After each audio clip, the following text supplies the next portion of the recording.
Okay. Welcome everybody to the Shirley-Berg Theatre. I'm Ben Hurl, Director of Victorian UFO Action, and we are really, really proud to be hosting James on his Melbourne leg of his Australian tour.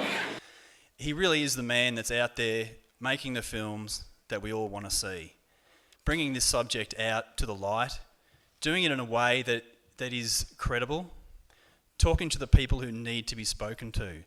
And I think when his new film 701 comes out, we are really going to see the best example of that to date. James makes his films his way, and he's not a product of the channels. So when he makes a film, you can guarantee that what you're seeing is the real deal. So we are very, very lucky to have him here in Melbourne. And I'd love to say that thank you to all of you for coming along tonight, because UFO research is on the fringe. And when you attend these events, it helps bring credibility to what we do. So thank you very much to each and every one of you who's taken the time to come along tonight. And I'd like to encourage everyone here to talk to someone you haven't spoken to tonight, because you're all here for the same thing. You're all here for UFOs. You've either had your own experience or you're just curious about it. But introduce yourself to someone you don't know and have a conversation. So we also have here tonight some Westall witnesses who are here. And James will be talking to you about what he's been doing with the Westall case while he's here. So we have them here, and we have Shane Ryan as well. And we also have 4 ladies who've flown from Adelaide. So I think they deserve a round of applause for making a big effort to come here. I drove 3 hours and I thought that was not bad, but that's really, really good. So what's James done? He's done Out of the Blue, I Know What I Saw, and the highly anticipated 701. So I'm sure we'll all be eager to see that when it comes out. His feet haven't touched the ground the whole time he's been here in Melbourne. He has not seen a kangaroo, he's not patted a koala, none of those things. So he really has been very busy. One of his key things for coming out here was to go to Westall, talk to the Westall witnesses, and film on location. Why? Because Westall is a major case in Australian history. It disappeared for years and no one knew about it. Even today, you can walk down the street and ask the average punter, have they heard about the Westall UFO case? And probably a lot of people would still say no. So this is a specialist audience and a specialist topic. So he is taking our case to the world and making it a part of 701. So that's enough for me for now. I'd like to welcome to the stage James Fox.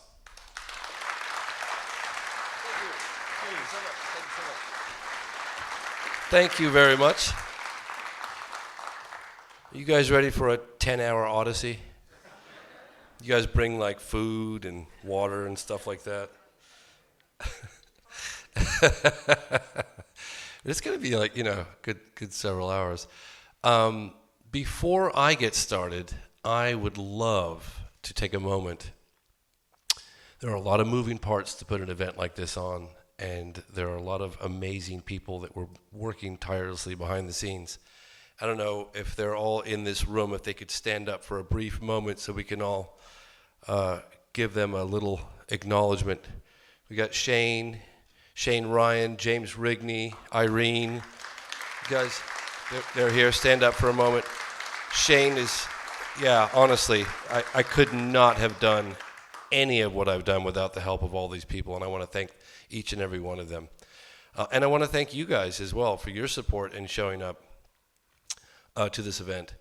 So, you guys, how did you guys hear about this overall?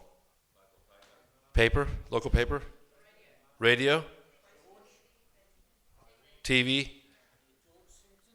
George Simpson. Thank you, George.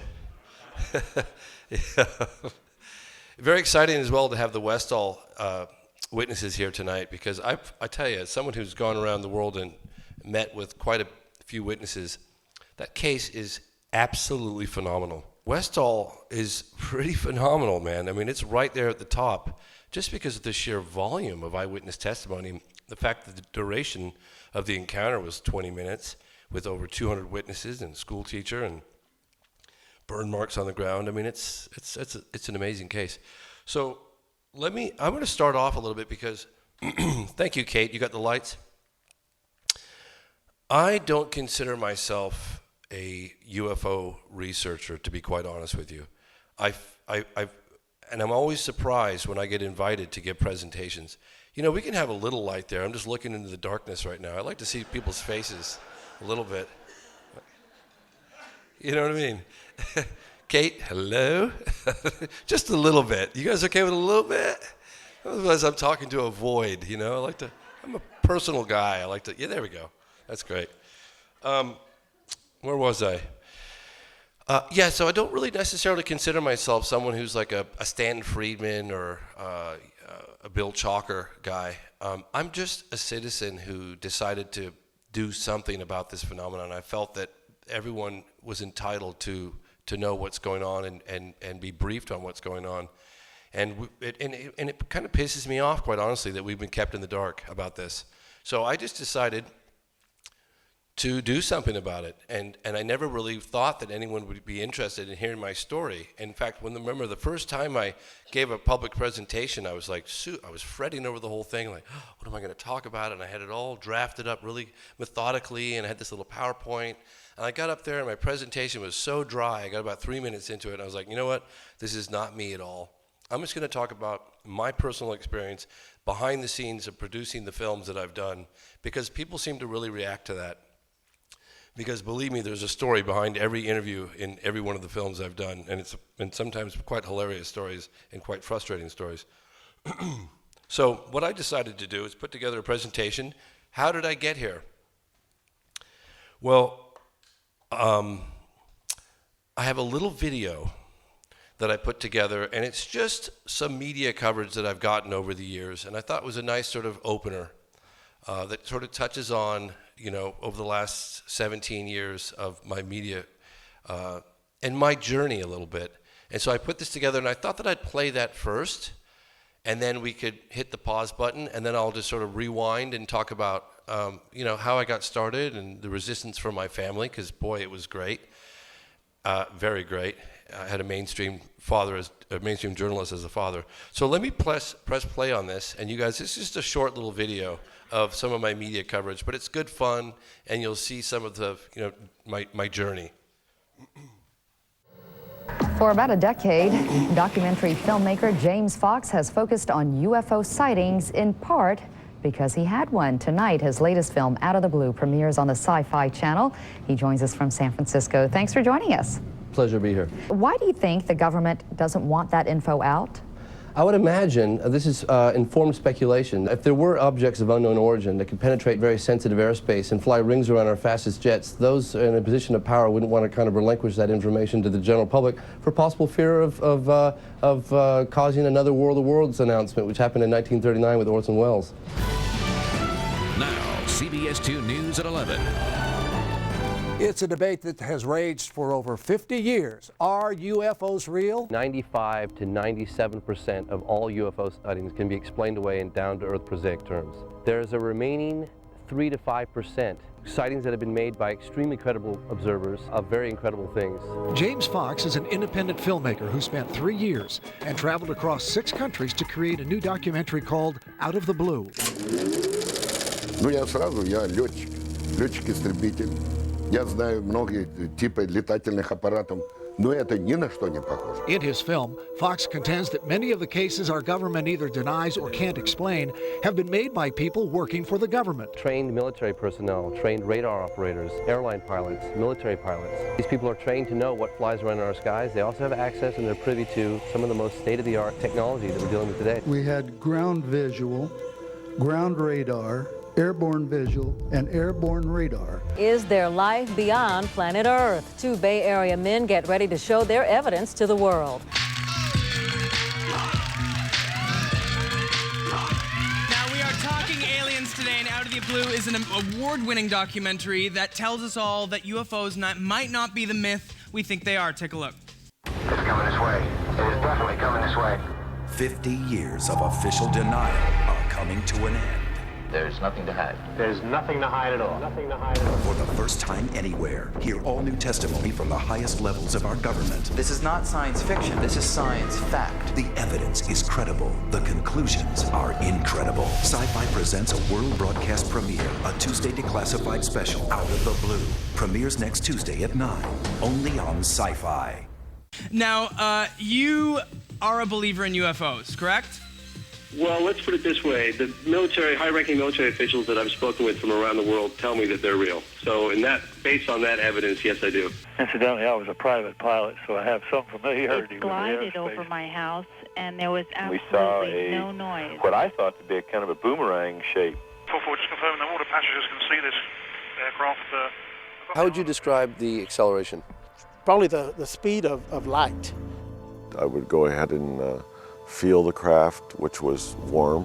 If these extraterrestrials are so highly evolved, how come it is that they only address people named Bubba who are out hunting and fishing?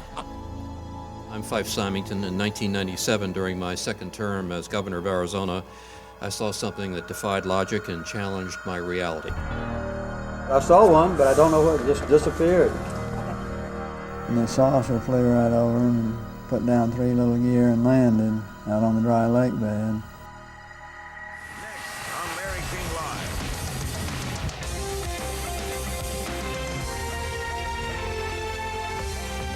On Monday, former high-level government employees, military officials, and pilots from all over the world will come together.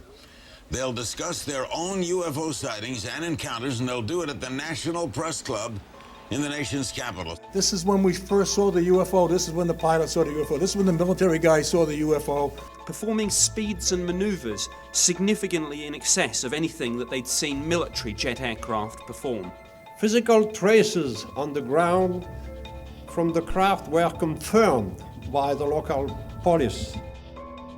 James Fox helped organize today's UFO-related event in Washington. He directed the film Out of the Blue. The official position from the Air Force is that they terminated Project Blue Book in 1969, and there has been no official investigation since then. We have not been hiding anything. They are simply following orders. Don't rock the boat. Play it down. Cool it. Ma'am, I have no reason to believe that they're real. Thousands of witnesses now, which can confirm that indeed this so. Activities which cannot be related to terrestrial activities. It's not going to be, as I say, disclosure with a big D. Right. It's going to be disclosure with a small d. If the government's announced, well, the unidentified objects are real, people would panic? I cannot say yes, but I cannot say no. Why do you think the Air Force doesn't want this out? I wish they would. If the Air Force is listening tonight, why don't you tell us the truth? There are people who said they saw things, and whenever that happens, they deserve at least an investigation, it seems to me. I think it's time to open the books. It's time to find out what the truth really is that's out there. It went at a 45-degree angle away. We ought to do it really because it's right. My response was we could land all 40 of our B-2 bombers on the wing of that craft. We ought to do it because the American people, quite frankly, can handle the truth. I know what I saw, and I get very upset, and I was wondering why they won't find out what it was. And we ought to do it because it's the law.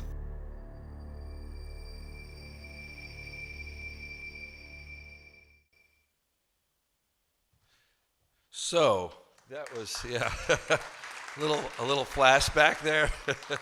So I forgot to tell you that last time I did a little presentation. There's something I forgot to share with the audience. So I was watching television on an effort I did back in right around 2002, and this Fox News anchor comes on, and he's like, "Why is it every time you guys sees a UFO, it's always some dude, two-toothed wonder from Arkansas done saw that thing real good?" And I was sitting there, and they all laughed and thought it was the funniest thing ever, and I was livid. My blood was boiling because they were basically associating.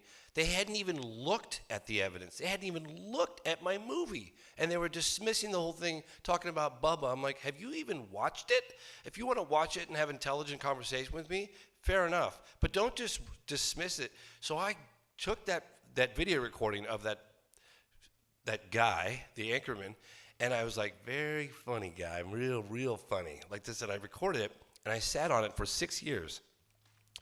And I inserted it, and it's very discreet, and every now and again I get somebody that says, hey, I really like the placement of that news anchorman you put there. I was like, oh, you noticed that, huh? I was like, so what I did was, I took, and there's a thing called, it's like fair,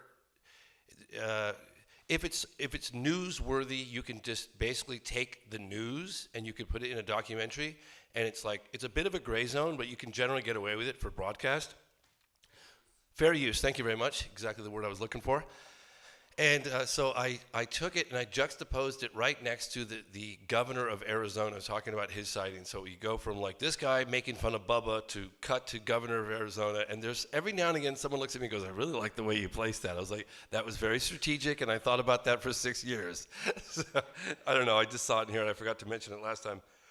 So I had my father was a quadriplegic with MS, and he was an amazing guy, funny guy, world-traveled guy, and he was very mainstream media.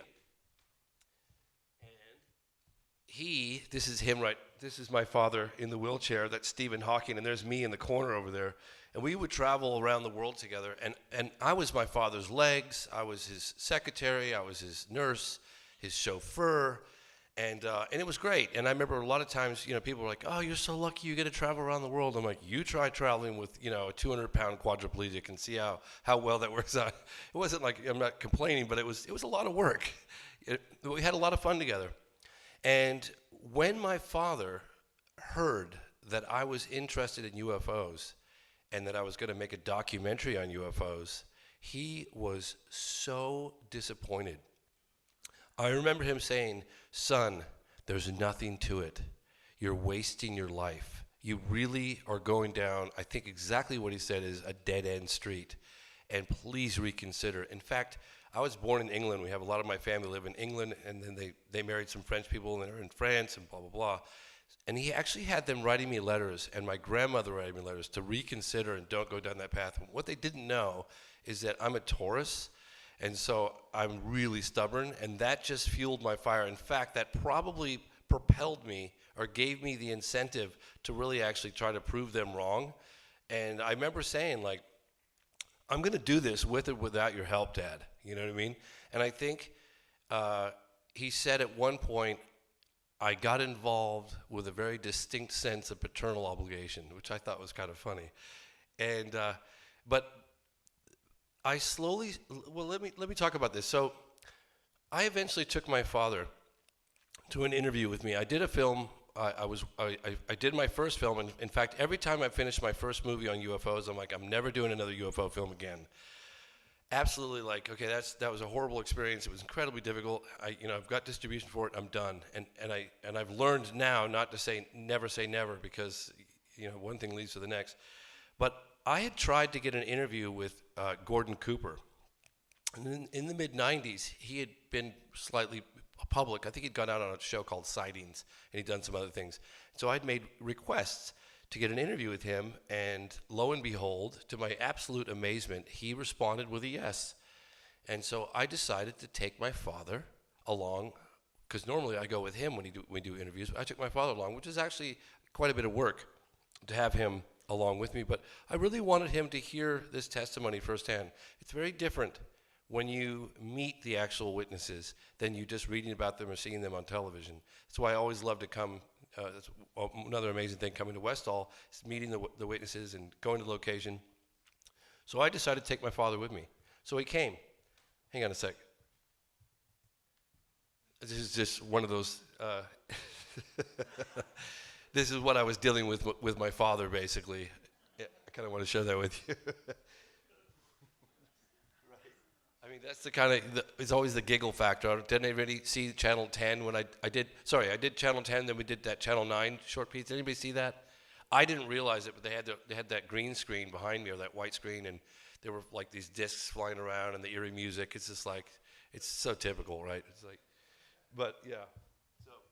So anyway, I got the green light to do an interview with Gordon Cooper, which was a really exciting moment for me, I mean, it was, and it's another thing I wanted to kind of address here is that I've had like people say, oh, well, you know, people are just looking for the limelight and they're looking to make a quick buck, and that's why, you know, I was like, if you actually knew what it took for me to get these people to participate in a film, as a guy that's pretty much completely unknown, it was incredibly challenging. And a lot of the interviews took years of persuading and continual, you know, persistence. In fact, I remember walking with Edgar Mitchell, Apollo 14, the guy, the sixth man to walk on the moon, when he finally granted me an interview. And I remember I looked over at him and I was like, God, Dr. Mitchell, I was like, wow, how come you finally, you know, how come you finally agreed to meet with me? And he looked over at me and he goes, because you wouldn't go away.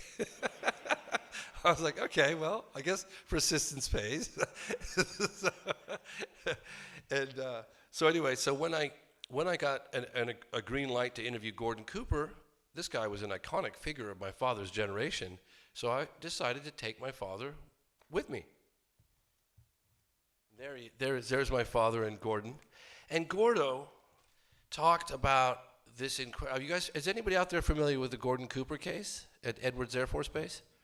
Okay, so Gordon's like, basically talks about this installation of an F-86 fighter jet runway, and they were documenting some new runway construction or something like this, and they were documenting it with cameras, and his cameramen were out there on the dry lake bed, and in broad daylight, a flying saucer lands on the dry lake bed, and the camera guys turn their cameras away from the F-86s and onto this object, this double lenticular disc-shaped craft sitting on the dry lake bed. And it sits there for, I don't know, 45 seconds or whatever, and then it lifts off, and he says the gear goes in the wheel well, whatever that means, and then it just shoots off at high rate of speed. So his cameraman, my dad's sitting there just like, I promise you, he's just, I'm looking at the gears turning in his head, he's just going,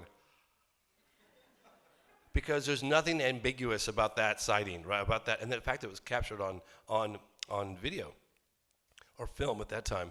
So Gordon Cooper said that he wasn't actually at the landing, but his guys were, and he brought the film footage back to him. He had the film processed, and he held the film up. He didn't play it, but he held it up and he looked at all the frames, and he said there was a disc on the ground. It was perfectly shot, great stuff.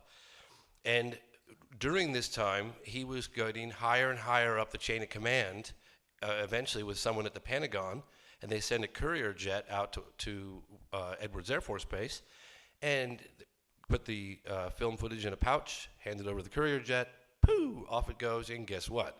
Never, ever to be seen or heard from ever again. So my dad's sitting there just going, why on earth would someone of this caliber, someone of this stature, not making any money, with everything to lose and nothing to gain, you know, say this? So it was a real turning point for my father, and he slowly started to come around. And I'm going to tell you a funny story. So I started making Out of the Blue after I'd finished. I did a really short film that most people don't know about called UFOs, 50 Years of Denial. Has anyone ever heard of that film? Yeah. It's a cute little film, you know. And so I was doing a follow-up with Out of the Blue. And what was I going to tell you guys? Hold on. Oh, yeah. This is great.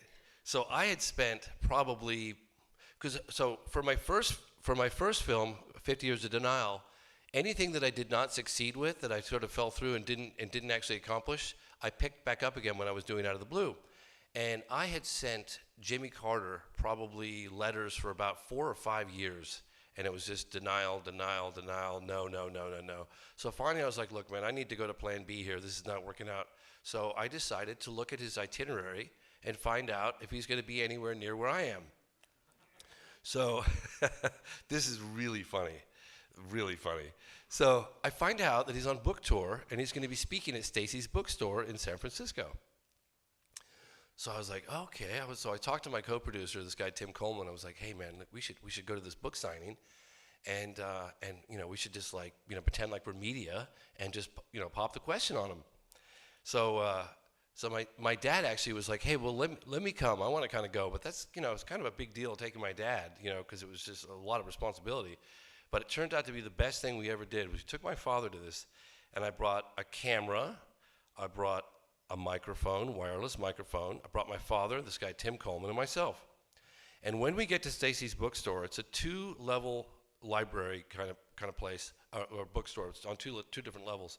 And the crowds were phenomenal. Like the amount of people that were showing up was like, the actual book signing was occurring on the second floor, and then you had this staircase that wound its way down to the first floor, and then out the door and down the sidewalk. People were all waiting, and so they made it abundantly clear. Because there's so many people, you were not allowed, you could take a photograph of the president, but not with the president. You could not ask the president any questions. And so we're sitting there just going like, oh my God, what are we gonna do? How are we gonna do this, you know? And so we were upstairs. We had gotten there relatively early. We were on the top deck, and there was a line that just went on. I mean, there were hundreds of people waiting, and so we were all sitting there kind of scrambling, and in comes President Carter, and he's got security with him, you know, like a couple of Secret Service. They have Secret Service for life. And he walks in, and the room is packed, with the lines waiting for people to get their book signed. And he walks over, and he walks right to my father, touches my dad on the knee, and then he continues off to his little desk where he's going to be signing books. And we thought, wow, what a compassionate man. Like, he just walked over to my father, and we thought, I've got an idea.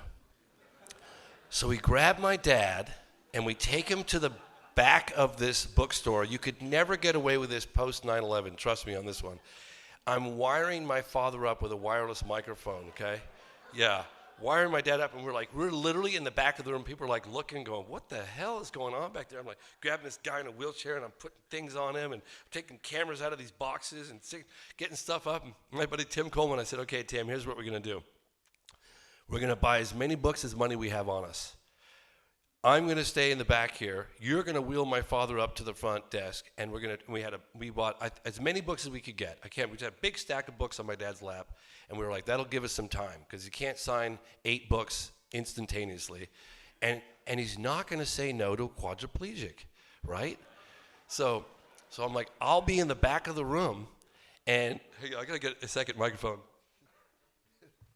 So I'll be in the back of the room with this little Cracker Jack looking camera, and I have a wireless microphone that's a receiver, and then I've got a transmitter on my dad's mic. And my dad actually has, because his voice is really weak, and you'll hear it in a second, my dad's got a little microphone with a little box on it, so he already looks kind of wired just so he can communicate with the outside world. And so I run off to the back of the room, and I'm like way back here. And I'm standing way in the back, and I can't hear a thing, but I can see them. And, you know, people are milling about, and I could see people are trying to, like, you know, get in front of they couldn't see me, and I'm in the back, I'm in the back like this trying to get them. I see them getting closer, and then it's my dad's turn, and I could see, like, some stuff going on, but I can't hear anything. So I have no idea what's being said, what's not being said, what's being captured. And I'm zooming in, and I'm just getting a shot, and I remember someone's kind of walking in front of me, and then I see this, you know, this woman, and I kind of go around the back, and then all of a sudden Jimmy Carter looks right in my camera, and it kind of shocked me, and I kind of backed up for a moment. I was like, oh my God, I'm going to get the Secret Service all over me right now. It just completely, you know. So people don't know this. So we were the first, well, let me show you the clip first, and then I'll talk a little bit more about it. But this is the behind-the-scenes clip, and if anybody has any objections to a little bit of profanity, plug your ears in a minute, because, yeah, so. Hello, welcome. Hi, President Carter. Nice to meet you. Once again. I'll see you on that. I hope you enjoy the book. Thank you very much. I wonder if you could tell me what happened to the UFO issue. What happened to the UFO issue? I don't really know what happened to it. I saw one, but I don't know what, it just disappeared. Okay, great. When you asked, when you became president, did you ask? Did you ask when you were president? Yes, but there's a lot of different answers, and nobody has proof of things. Okay. Thank you very much for coming. Thank you very much. Thank you so much to meet you. Okay, I'm just capturing on camera moments after the event. Yeah. How enlightened we all are.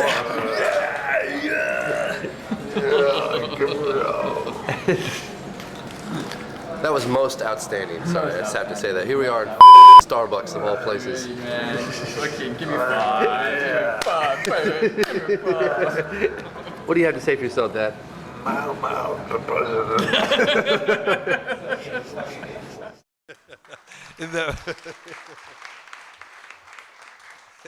But you know, it was a cute little backstory to these things, and I realized when I'd first shared that story, it never dawned on me that people would be kind of interested in. It was slightly naughty a little bit, but I feel like sometimes it was a way of getting him on camera that would relieve any potential national security issues that might be still pending today, that he could say, hey, you know what? I didn't have any idea that I was being, and so it was a way out for him. And so it was just a cute little behind-the-scenes story. So yeah, so it looks like I'm picking my nose here, but I'm just scratching my face. So we were in full, editing mode. This is production of Out of the Blue, and I share this picture just because it was a gritty production. We were doing it in a basement. There was just 3 of us. We were always out of money, constantly trying to figure out how we're going to raise more funds. And in fact, we were doing a scratch track in there. I think Tim Coleman had a temporary narrator voice on there, and that's the gentleman with the headphones on. I remember at one point, they always say, like, how do you know when a film's done? Because as a director and producer, I always want my film to be as good as it could possibly be, and you have a certain vision of how it's going to work out. And sometimes that vision doesn't always materialize. And I remember pushing really hard, and Boris at one point in a fetal position and literally crying, and his wife coming over to me and going, "You're killing my husband. You got to stop. You're killing my husband." I'm like, I'm sorry, I'm pushing really hard here. But let me show you. So we get a pretty good rough cut done of the film. And I had a contact that knew a gentleman, Peter Coyote. I don't know if anybody out here knows Peter Coyote. Yeah. So I figured, hey, I'll give it a try to get Peter Coyote to narrate, and we set up a date, and miraculously this guy responds quite positively to doing this thing. And I show up, and he's like, oh, I thought you were somebody else. I was like, you thought I was somebody else? He's like, yeah, you're not the guy I thought. Yeah, no, I thought you were somebody else. I was thinking to myself, oh my God, I can't believe this is happening. I was like, well, are you still interested in possibly, narrating the film? And this is the response that you generally get, because Peter Coyote is quite mainstream, and so for him to take, a UFO documentary and narrate that is kind of a big deal. And so, fortunately for us, we had, taken a fairly conservative view in the film. And we had a pretty good rough cut done at that point because the narration was written. So we shared with him some of the film, and he agreed to do it. And we had cut that film in a basement, and we'd spent probably, maybe 4 or 5 hours getting the narrative track as a rough track. And I remember Peter going, he takes one look at the script, he's like, oh yeah, I could knock this out in 30 minutes. And I was like, well, you sure you don't want to do like a second take or anything? He's like, no, it's and he goes in there and he pronounces the Russian and the French and just absolutely meticulous. It was a first-class act, and it was a major, major coup for us to get a mainstream journalist, a mainstream narrator to narrate a documentary on UFOs.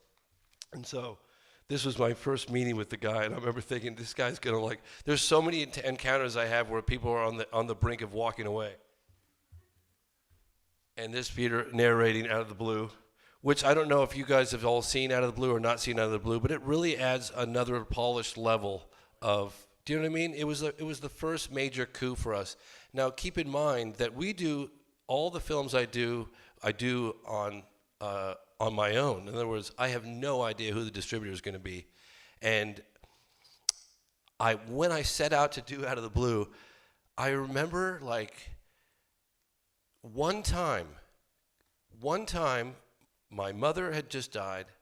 My girlfriend had just left me. She took the bed. I'd sold the car. I'd sold all the audio gear and all the camera gear. And I was this close to getting the film done, but just completely just running out of steam.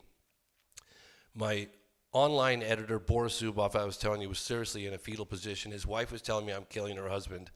And I was lying on this pull-out sofa bed in my living room alone, and I had just for a moment this flash, this little realization that what happens if this film doesn't sell? And I'd never thought about that.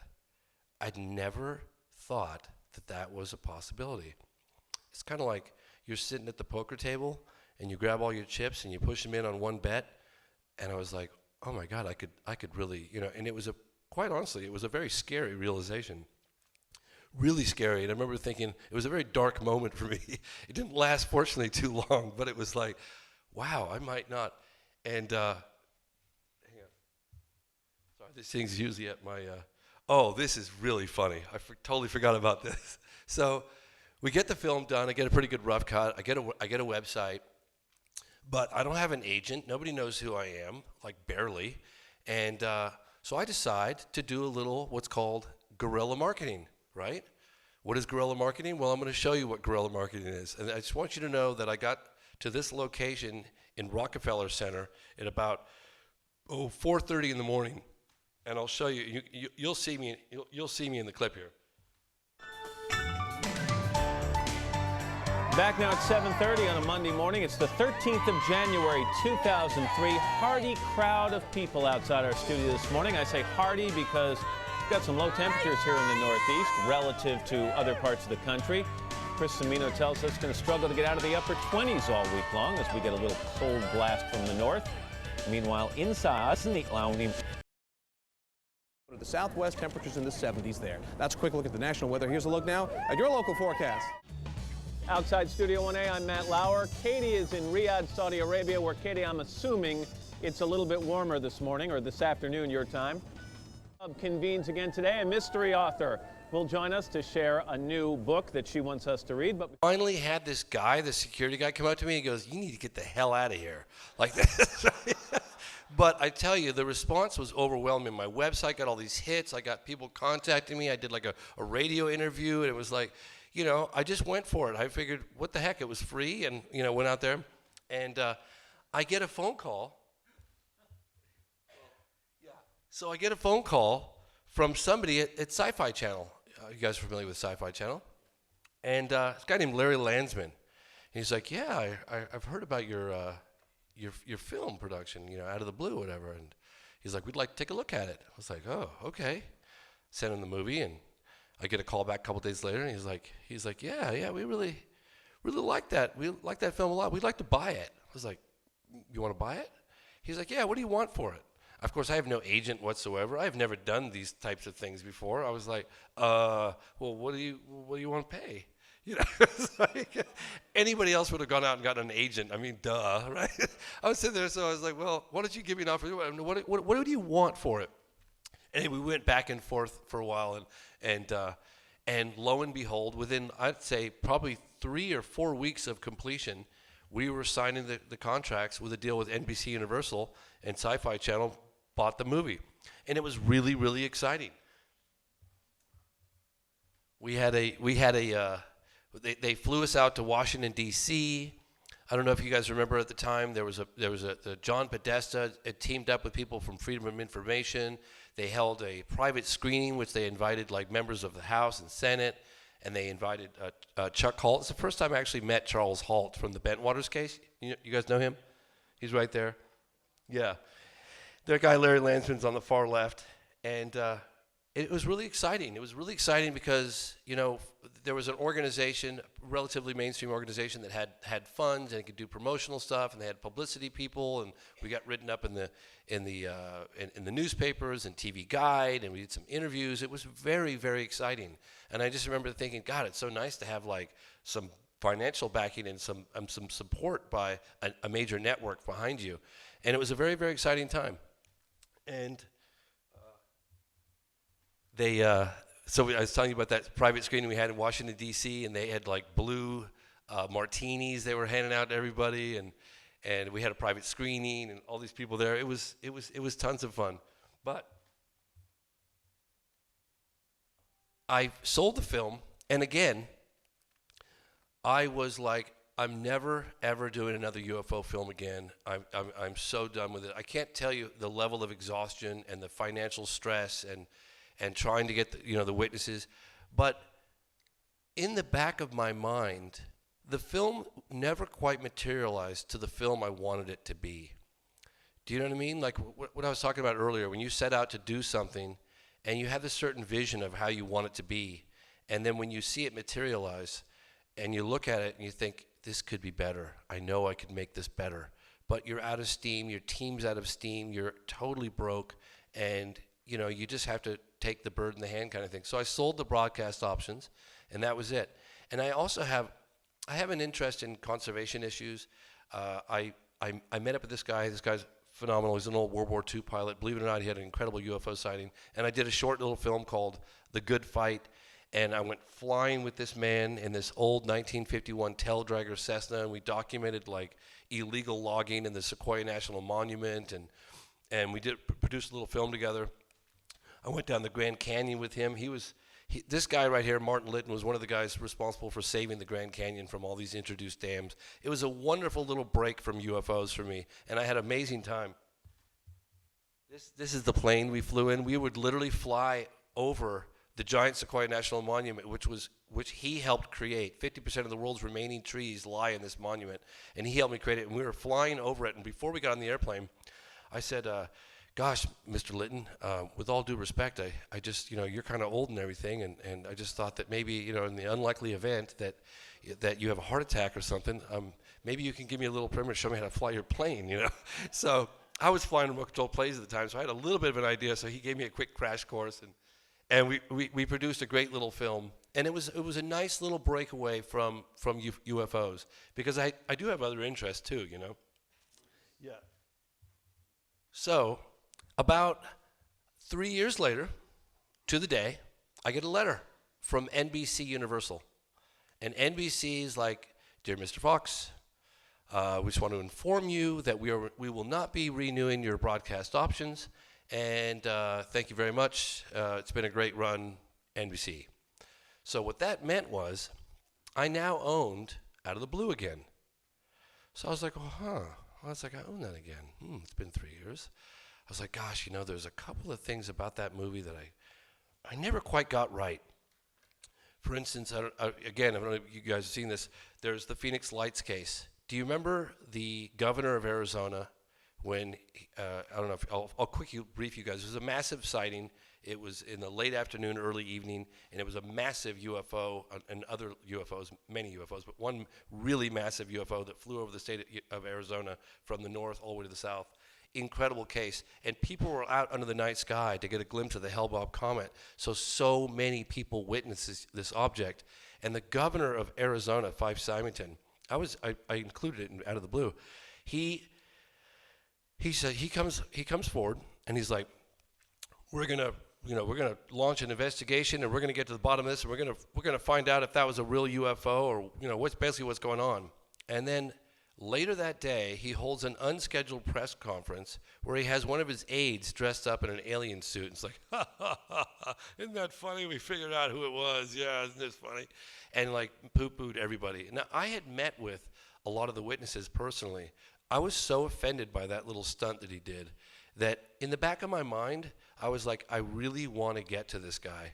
And also, because I was totally unknown, and not that I'm known now, but I'm known more than I was back then, I couldn't get to some of the witnesses for the Bentwaters case. They didn't respond to me. And there were other cases within the film that I just kind of fell short on, and I really wanted to revisit the film. So I decided to make myself a punch list of things that I wanted to do, and I was going to revisit Out of the Blue, and I'm doggone it, I was going to make Out of the Blue the film that it should have been from day one.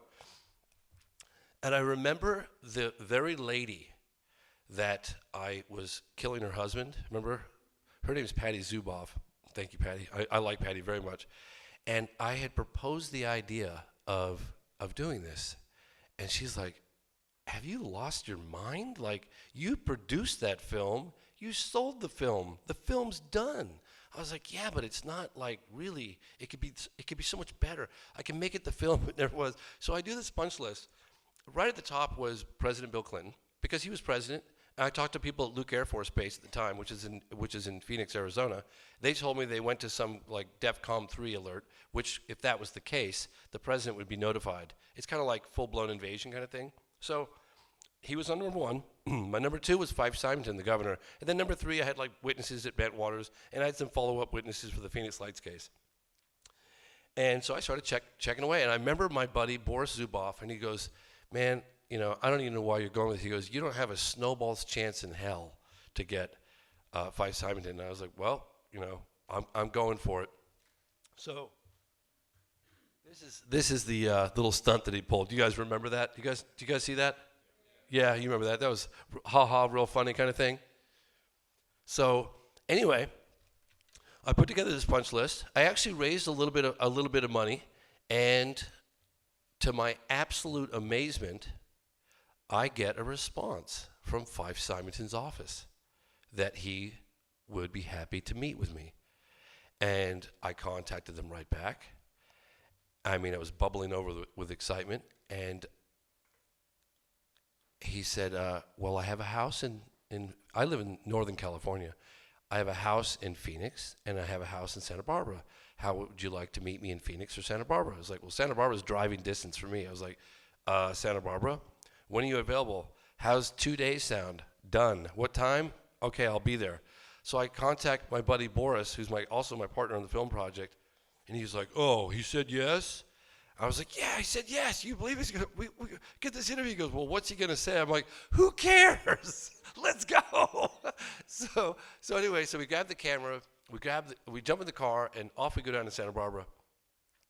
And driving down, I'm thinking to myself, God, what's the best way to get good information out of the governor? I was like, God, man, he doesn't really know me from Adam. I was like, wait a minute. How about if I call one of his constituents, this woman, Stacey Rhodes, as well as a witness to the event? Now, keep in mind, the witnesses were very similar in the sense that a lot of the witnesses had seen lights, but a lot of the witnesses saw a massive UFO, a massive craft. And so I contacted her. These people were really upset, and I remember I got Stacey, and I said, Stacey, I was on the side of the road. I was like, hey, you're not going to believe who I'm about to go see right now. And she's like, who's that? I said, the governor, Fife Symington. I was like, is there anything you'd like to say? She's like, you're damn right I'd like to say something. So I pull out my little pocket tape recorder, hit record, and she like unleashes on him pretty intensely. I remember thinking, boy, I'm gonna wait until I get as much information out of Fife as I can before I just hit this play button on him. So we meet up with Fife. There's me walking with him here. One little side note, does anybody know that Fife Symington actually saved President Bill Clinton in a drowning accident? A near drowning accident back in college days? Yeah. So Fife Symington said that President Clinton, he said it was really easy to find him because all he had to save him because he had a big mop of hair, and he just reached down in the water and pulled him out and put him in the boat and saved his life. And I'll tell you what happened with between the two of them in a minute here. So I meet up with Fife. We have a nice little talk, and I found him really approachable and really interested in participating. It was really nice. And we sit down for the interview, and he's like, well, you know, I was really concerned about the overwhelming panic and that there was all this fear factor and this paranoia, and I really wanted to add a bit of levity, and that's why I did what I did. And I was thinking to myself, you didn't get a phone call? Like, because you certainly sounded awfully serious earlier that day when you said you were launching an investigation, and then later that day you make a joke out of the whole thing. Something wasn't quite adding up, but whatever. It was Fife Symington giving me an interview. It was pretty cool. So I get about 35, 40 minutes into it, and I said, oh, by the way, I've got a little something I wanted to share with you. And he kind of squirmed in his seat a little bit. I had the whole thing on camera. And I hit the play button. He's like, well, it's been a while since I've been ambushed like this. And I was like, well, it's not an ambush, but I hit play, and Stacey Rhodes just unleashes on him. She's like, we all put you in office, and you just went out there and make a mockery of us, and, you know, how dare there's thousands of us across the state of Arizona, and you're the governor, and you would do that to us? Like, what the hell, you know? And we've all maintained this for 10 years now, and who are you to make fun of all of us and leave us out to dry? And I sat there and I was looking at his face, and wow, man, he was really soaking this in. I mean, I was going, boy, I don't know how this is going to end. You know, I'm watching the whole thing. And then I press stop, and everything's quiet. And he's sitting there quietly. And all of a sudden, he just clicks. And he's like, you know what? I saw that too. And I recall, I'll never forget this moment so long as I live. I swear to you, you ever say, well, I had to pinch myself to find out if I was dreaming or not? I literally was pinching the back of my leg, just like I am now, to see if I was dreaming. And I was like, I feel the pain. I'm not dreaming. I think he just said what I thought he said. And then I look over and I was like, oh, knowing my luck, the camera's not even recording this right now. And so I look over at the camera and I look in it and I see the red light and the thing's moving. I was like, okay, so it's on camera and I'm not dreaming. I was like, okay. So then he basically reveals that he did look into it and that he too had seen this UFO. Now, I'll tell you, this was a major turning point. I knew this was going to be a big story, but I didn't realize just how big. And because it was in the limelight, like a lot of news reporters and stuff had reported on it, and the fact that the governor said he was going to get to the bottom of it and then made that whole ridicule thing really left a lot of people hanging for a long time. And so he admitted right there on camera that he too had witnessed it, and then he knew immediately, because of the sheer size of this thing and the way it was flying, that it was not from here. So he contacted Luke Air Force Base. He contacted people all the way up to the Pentagon, and they basically looked at him and they went, we have no idea what that was. So because of this over what he calls this wave of panic and paranoia and all this, he says, you know, and I've even on a few occasions had a couple glasses of wine with him thinking he was going to loosen up a little bit, because I still feel to this day that he might have just gotten a phone call. There's something really weird the way he's like, we're going to get to the bottom of this, we're going to launch this investigation, and then literally like 4 hours later he makes a joke out of the whole thing. I don't know. But anyway, one can speculate to death. So anyway, and I had a feeling this was going to be big, but I didn't really quite realize how big. It was a very, very exciting moment for me. And I remember looking over at my buddy Boris, who said I didn't have a snowball's chance in hell. And I was like looking down at him like, yeah, that's right. It's something very satisfying about this. So the story broke. And now remember, I don't have a completed film of this project. I've got a film that's partially done. And all of a sudden, this big story breaks. And I wish I would have kept the recordings on my phone, because I got calls from every single news agency across the United States, radio, television. I mean, my God, it was overwhelming. And they all wanted us on, so we did some news media. Now, I don't have a film to sell. I'm not promoting a film. So it's fantastic to have all this news media, and it's great.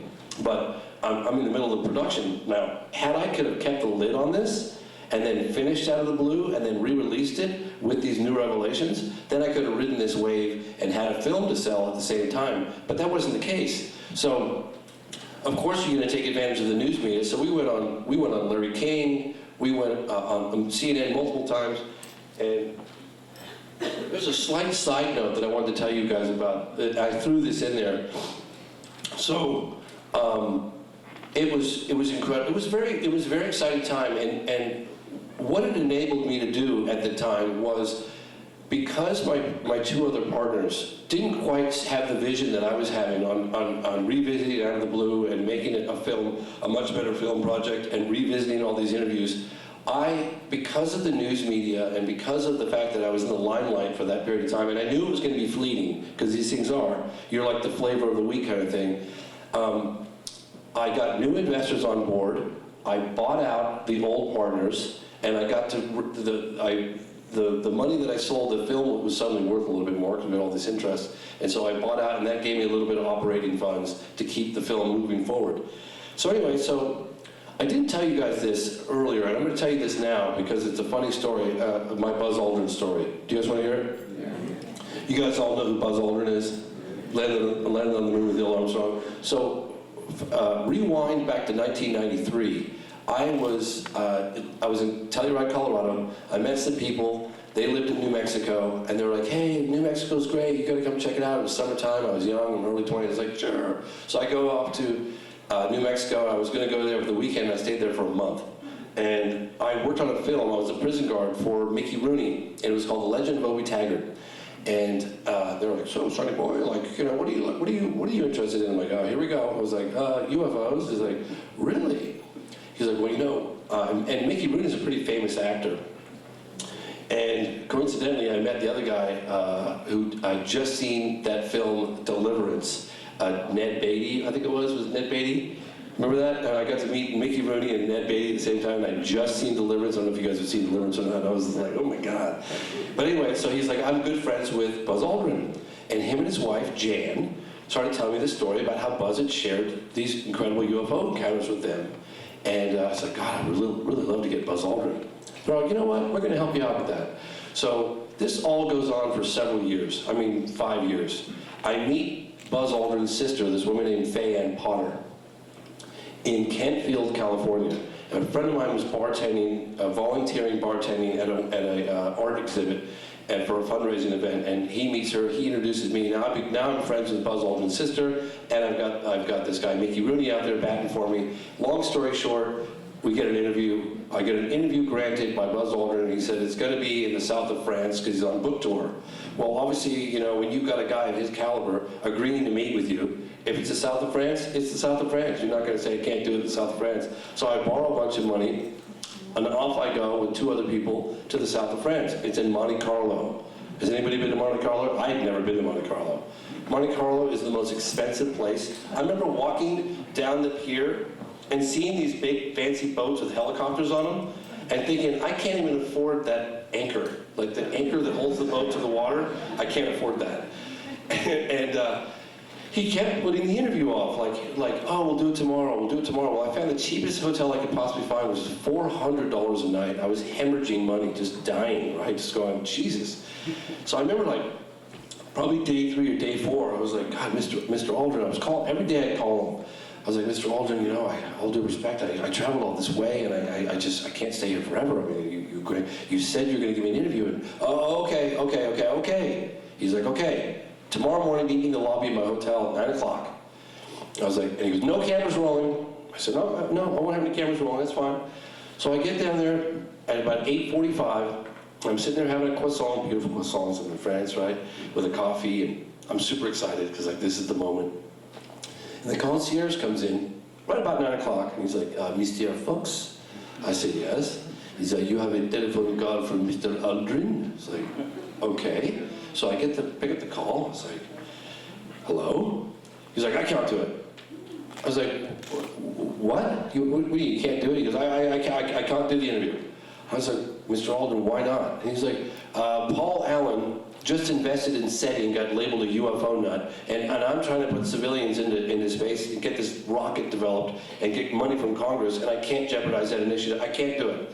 And he goes, how is my story going to change anything anyway?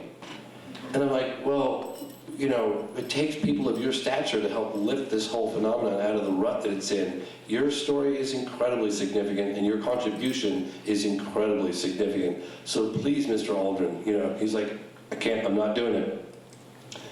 I wish I had the photograph that was taken of me in that cafe that day. Because I tell you, like, you ever been punched in the solar plexus when you just feel like, you know? That was that moment. So fast forward. We're doing all this media coverage. I'd just broken this big story with Governor Symington. It was like 2006 or 2007, right in there. And we get on Larry King. And you know, before you go on a national, anytime you do any media, there's always this little room called the green room. Do you guys know? There's like this green room. You go in there and like have a donut and some coffee, and you hang out, and that's where you wait before you go on. Who's in there other than Buzz Aldrin? And I was like, oh my God, I can't believe what I'm seeing right now. And I turned over to Fife Symington, I'm like, I'm gonna get this guy so good. Like, this guy cost me $10,000 in borrowed money, and I've been brewing ever since. And I'm gonna stick it to this guy so good on national television. And Governor Symington, who'd kind of been like, we'd been friends at that point, and he would kind of massage me on how to deal with the media. He would constantly like, you know, this is what you want to say. And he was really funny, actually, because he's a politician. I'm not a politician. He'd go, you get your talking points, and no matter what they ask you, this is what you say. I was like, really? He goes, oh yeah, that's what we do. So he pulls me aside, and he goes, James, You cannot attack this guy on national television. This guy landed on the moon with Neil Armstrong. He is an iconic hero of the United States. You just can't do it. And I looked at him and I was like, well, come on, I give liberty. He goes, James, you can't do that. He's like, you need to get out there on the live TV with us and you need to bite your tongue and you need to be respectful. And I was like, okay. So I went out there and I just listened to Buzz Aldrin. They asked him questions about sightings he had and he just lied. And I was sitting there going, oh my God. I get a call from his sister and she's like, the next day or 2 days later, she's like, somebody got to him. I said, what do you mean somebody got to him? She's like, he won't even talk to me about it anymore. So he apparently, according to his sister, it was one of my biggest regrets, I never got his sister on the camera. Anyway, never ever delay. Do it now, do it today. Because that was a huge regret of mine. She calls me, she's like, yeah, somebody got to him, he won't talk to me about it. But according to her, and according to Mickey Rooney, and I got more details from her, he had an encounter with a flying saucer when he was piloting a military jet. And I don't have the total details, other than the fact that he chased this thing, and it flew rings around him, and he was really shaken. Apparently he called his sister and told his sister all about it. And then years later, the sighting on the moon was a bit more nebulous. They had something that was following them to the moon, and that's what she told me. Again, she didn't have specific details. And he said to me, how is my sighting, how is my experience, how is my story going to change anything? And so he didn't say, hey, how's my flying saucer sighting on the way to the moon, or how's the one where I don't know that. I'm just going on what I was told by her sister. So that was my little deviation there, you guys, for my story with Buzz Aldrin. But you're not supposed to take pictures and he was having his face done and everything. And I went in there and I took the camera up and I clicked it like that. And he looked over at me, got the picture, and the woman goes, sir, you're really not supposed to be taking pictures in here. I was like, oh, I'm sorry. Walked away. So anyway, that's my Buzz Aldrin story.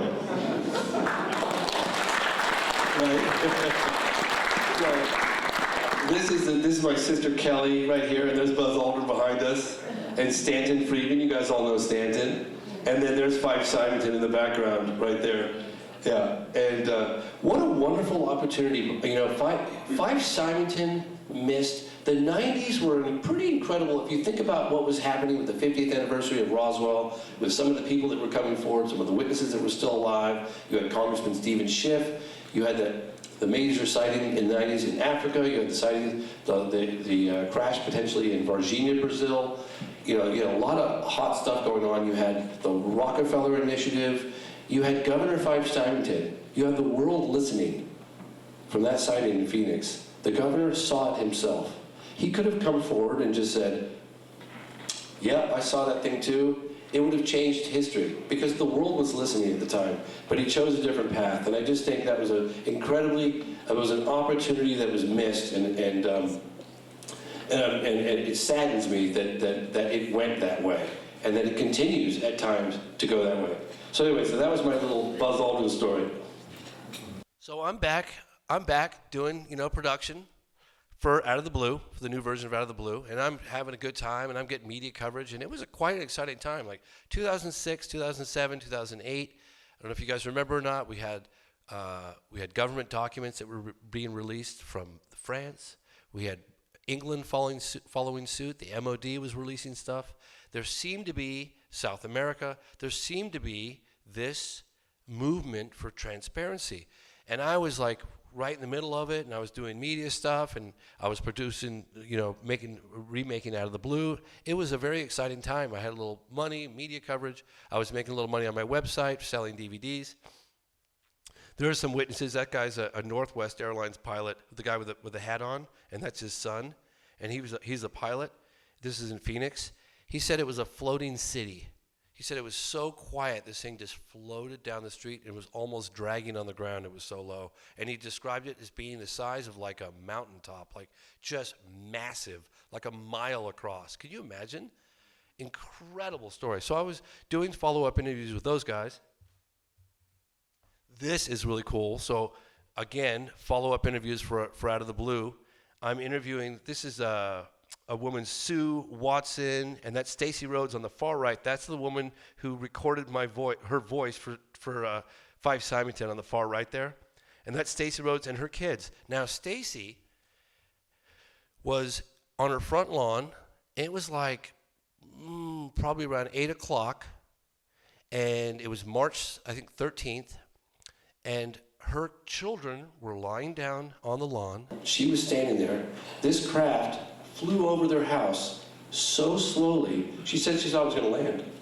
They were looking up. The kids said, I talked to all those guys, they were lying on their back, and there were compartments in this UFO. Like, you could see metal and structures, and it was floating over, and it took 5 minutes to pass over the top of their house. And the kids said it was like looking at something out of Star Wars. I mean, they were just lying on their back looking at the thing, and the kids were like, we thought it was going to land at the airport. I mean, it was just floating right over. So I'm doing these interviews. Phenomenal. And of course, the cameramen are all like, Jesus, I had no idea. UFO, like, it always amazes people because people always think, oh, some weird little blurry light somewhere. It's like, no, man, this was a massive craft that was seen flying so low that the witnesses said I could have hit it with a rock as it flew over. Oh. So anyway, yeah, so this is cool. So I was doing these interviews in Phoenix, and I don't know if you guys remember this, but in 2006 there was a sighting at O'Hare Airport. It involved Terminal 17, and it involved pilots from United Airlines as well as mechanics. And this disc hovered over the airport for some time, and then it accelerated when it left straight up, went like this, straight up, and it punched a hole in the cloud and left a little, donut ring in the cloud when it left. Of course, it was some weird weather phenomenon according to the FAA, but so I was going to go to O'Hare after this. Right after this photograph was taken, I was going straight to the airport in Phoenix, jumping on a plane with my crew, and we were flying to O'Hare, and we were going to I had some contacts, and I was going to do my best to try and convince some United Airlines people to go on camera and talk about this incident. And I get a phone call. My voice was gone. And I could barely talk, and I remember doing these interviews and just like, oh, okay, so what did you guys see? And it was like, but it was okay. I could get my point across, and people could hear me fine. I was like, hey, sorry, man, my voice is gone. I get a phone call. Actually, no, I get a text message from this woman named Avril Gallagher. She was the CNN not the executive producer, but one of the producers at CNN. And she's like, major sighting in Texas, Stephenville. We want to get you on. We want to get you on in New York and get you on CNN tonight or tomorrow morning. So I'm like, major sighting, huh? So I look it up really quickly, and it's like unbelievable. Here we were doing this incredible research and interviews in Phoenix, and a similar craft or a craft of that size happens to fly over Stephenville while we're investigating this case. Like that day right there, I get a phone call. It was late January 2008. So I cancel my tickets to O'Hare. We get flights. I get flights from my camera and audio guys. They fly to Texas. I fly, and it was really funny actually. They kept saying, "Give us a call. We really got to talk to you." But I was like, if they hear my voice, they're not going to have me on. Like, there's just no way. So I kept stalling them out. Like, really busy. I'm texting you. Like, okay, we're going to do this. And as I'm doing that, I contact my friend Elizabeth Roberts, and her husband's a doctor. And I'm like, you guys, I really, really need your husband's help right now. She's like, what's going on? I'm like, my voice is gone, and I'm going on CNN tomorrow morning. She's like, oh, my husband needs to see you in person. I'm like, oh, no, that's not possible. You gotta help me. So her husband's like, okay, I'm gonna help you this one time, but I'm never doing this again. I'm like, he's like, what is it? What's going on? And I kind of talk. He's like, okay, I think this drug's gonna do it. He's like, is there a pharmacy around? I look around. I'm like, yeah, there's one across the street. He's like, all right, give me that address. Phones it in. I go over there, grab the medication. They fly to Texas. I fly to New York. I do this whole CNN thing. My voice comes back literally the morning I go on. And the neat thing about it is because I did that CNN interview, when I got, and of course I was defending the witnesses because that's what I do, right? It's like, and I get there, and the town all knew who I was, which was great because it was like, all right, this is the guy that was defending us on CNN last night. So I suddenly had access to all these witnesses and fresh, like this incident just happened. And so I'm doing interviews with a police officer in uniform, this guy, Leroy Gayton. He's talking about these military jets chasing this thing and the speed of which. And then I get every now and again, and there's some people here tonight that will understand this. Every now and again, you get really compelling, interesting stories of UFOs where it's really compelling, like really interesting. But then you get some stories that's like, do you know what I'm talking about? The difference there? It's like when Terry walked up to the landed flying saucer at Westall, and she could have reached out and touched it. Those are the cases that it's like, I mean, the rest of them are really compelling, and the sightings in the sky, all great stuff. But when you got someone who's walking up to a landed flying saucer, boy, that's pretty rare. So I'm out there, and everyone keeps telling me about this guy, Ricky Sorrells. You got to talk to Ricky Sorrells. Well, I don't know if you guys know this, but Texas and California don't really mix too well. Like when you say you're from California and Texas, especially when you get off the beaten path, it's like, you know, oh, you boys from California, huh? Yeah, you guys ain't looking real right there. You know, it's that kind of thing. It really is. But I always never try to get political with this whole topic because I feel like, you know, we got enough problems in the UFO field. We don't need to be political too. Let's work together. So I go out. I'm not going to bore you with the details, but I finally find out where this guy lives. His name's Ricky Sorrells. And I go out to his ranch, and this guy's off the beaten path outside Stephenville, Dublin area. And I get out there, and he's got guns and trucks and got his little family out there. And he's actually quite scared. And he goes, no cameras. I don't want any cameras here. You guys keep those cameras in here. I'm only doing this because you guys are, you know, you guys talked to Leroy Gayton. I don't want any cameras rolling. I said, no cameras rolling. He says, like, he's really scared. I'm like, Jesus, big, tough Texan guy driving a truck is scared. And I'm like, what happened? He's like, I'm going to tell you what happened, and I don't want any cameras rolling. This is between us, me and you.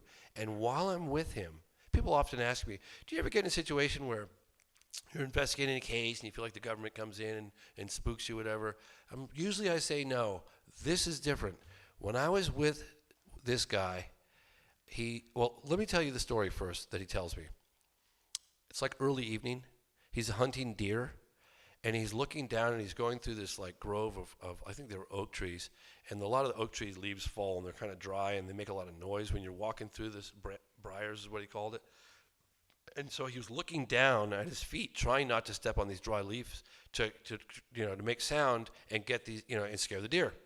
So he's looking down, and all of a sudden the hair on the back of his neck stands up, and he's like, something's going on here. And he looks up, and he sees this object so huge directly over his head, just hovering silently, so big that he couldn't see the edge in any direction. He said he looked all the way back, looked off to the right, looked off to the left. He's like, you could have landed a 747 on this thing. That's what he said. So he stands there, and he's like, what the hell is over the top of me right now? He takes his gun, and he holds up, and he's got a scope on his gun, and he looks through the scope, and he's examining the metal, because it's like a little magnifying glass, right? And he goes, God, this metal, he's like, I'm a metal worker. That's what I do for a living. There was no welds. There were no rivets. There were no folds, no bends. He's like, I'd never seen anything like this thing. And he's like, gosh, I wonder what happened if I pulled the trigger right now. And he's like, will it just go ping? Like he said, like, will it ping like that? And then he goes, that might not be such a good idea. So he decides to go ahead and not pull the trigger, right? So anyway, he's like, and then what happened next is what the weirdest part of it all. I was like, well, what happened next? He goes, it's flat like this. If you think it's going to take off, you'd think it would go up at an angle and then shoot out of there. He goes, this did not do that. It went from here to off of here. And he said, if he'd blinked, he thought it would just have disappeared in place. But it went out and it had no sound, no air disturbance, no sonic boom, nothing. So over the next couple of nights, and he's telling his family, and his wife's like, were you drinking that night, honey? That kind of thing. Like, the kids don't believe him. They're all very religious. I mean, it's really creating problems on the home front for this guy. His wife doesn't believe him. His kids are like, you're crazy. And he's like, and these helicopters are flying over his house late at night, shining search beams down. He's running out in his underwear with a shotgun, like, get the hell off my property. And he said they lit him up like daylight. Like, he was out there in his underwear with a shotgun. And he's suddenly like, wait a minute, this is the military, and I better go back inside. So he calls the military base, I think a day or two before I got there, and he's like, stop flying your helicopters over my property. He's like, that's not your property. That's our airspace, and we'll do damn well whatever we please. And I suggest you stop talking about what you saw. And that's when, and then I arrived like a day or so later, and he was terrified. His story was so fascinating because he didn't want to come forward. He wasn't looking for the limelight. I was fresh on the scene right as it happened. Every one of us, including the camera guys and the audio guys, were like, we just felt spooked. I don't know how to describe it. I felt like we were being watched. When we were interviewing him, when we were listening to him with no cameras rolling, like a delivery truck pulls up. You don't just stumble upon this guy's ranch. Like, this guy's off the beaten path. Pulls up, and we all stop what we're doing. We look over, and this guy pulls in, drives around, does a U-turn, looks at us, and then leaves. And he's like, this is what's been going on with me since I saw that UFO. So anyway, I plant my details with this gentleman, and I said, I understand your position right now, but if you ever change your mind, I would love to get your story on camera. And I gave him all my information, and I left him and let him think about it. So, these are some of the people in Texas that I interviewed. They had talked about like seeing the object flying, seeing F-16 jets chasing it, and they were like, you know what? These F-16 jets, they might as well have been like Wilbur Wright up there with a rubber band. I mean, this thing was like pew, pew, pew, like absolutely flying rings around this thing. And so the Air Force, of course, had scrambled jets to try to go and, intercept whatever this thing was flying over there. And it was massive. That's what I was telling you at the same time. Okay, so right around that time, I'm in downtown, and remember, I was on CNN, and of course the whole town, because they had a UFO sighting, the whole town's watching the news. So they all, again, I was telling you, they all knew who I was when I got there, which is tremendously helpful, because they knew right away what side I was on, and they were like, okay, we can trust this guy. And this guy walks up to me. I'll never forget this. And he had a badge, and he was in plain clothes. And he said, Mr. Fox? And I was like, yeah. And he flips out his badge. He's like, I'm Officer so-and-so. And I was like, ooh, God. And he's like, can I talk to you for a minute? And I was like, well, yeah, sure. So he takes me, and he's kind of looking over his shoulder, and off we go in this little cafe. And he sits right at the back of the cafe.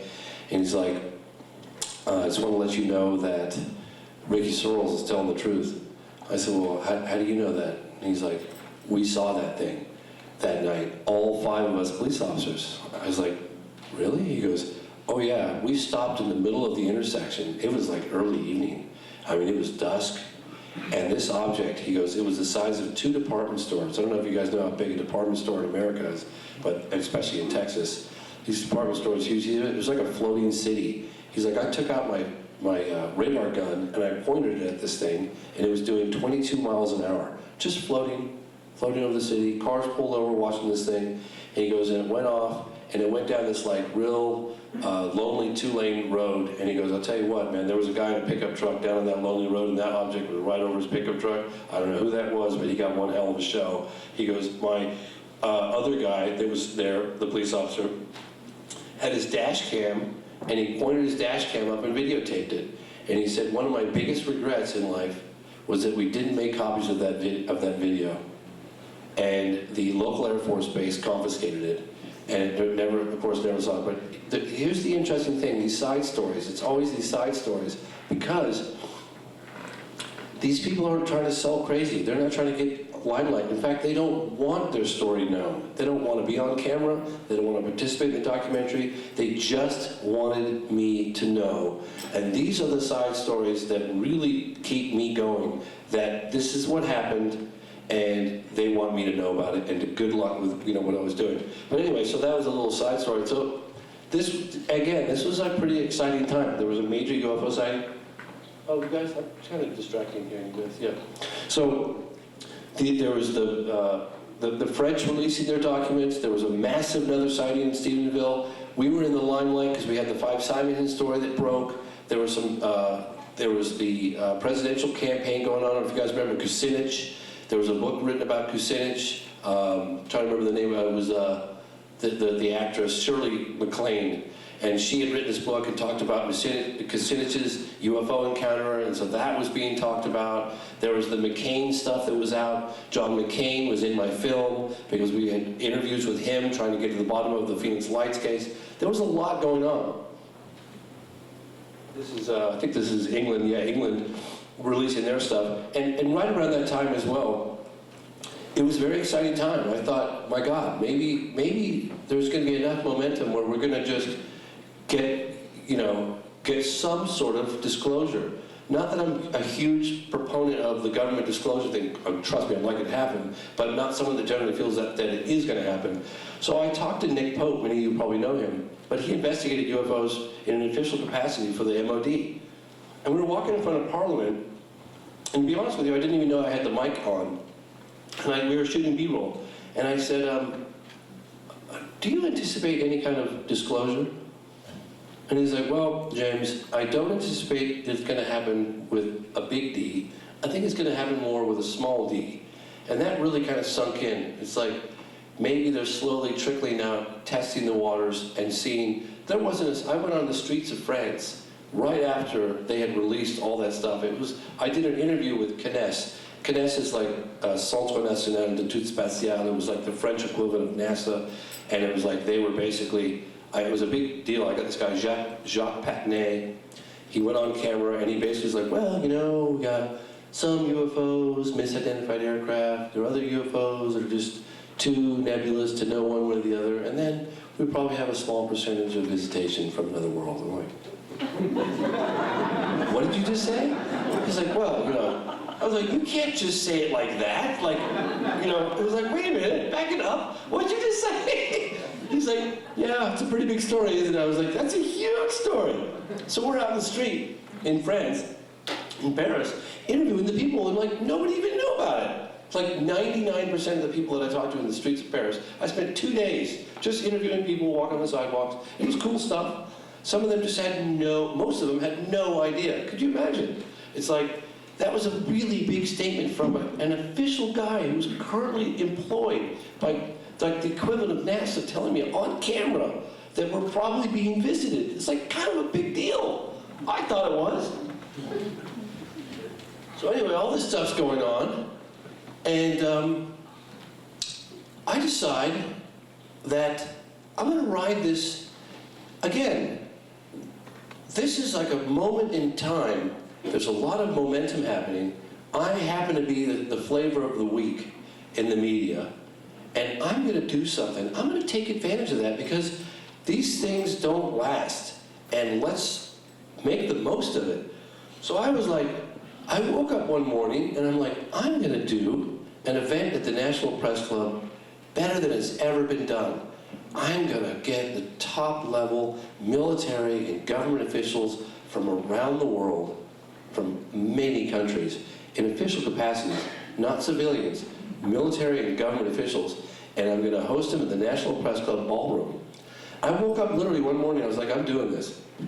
So I called the ballroom. I remember my sister was in the other room having coffee. And I was like, okay, is the ballroom available in these dates? And what are the different size rooms? And that thing. And she's like, yeah, well, you got this size, and then you got the extra big ballroom. And I was like, okay, I'll take the extra big ballroom, and I'll take it for, how about the 7th of November? It's available. It's a good day. All right, I'll book it.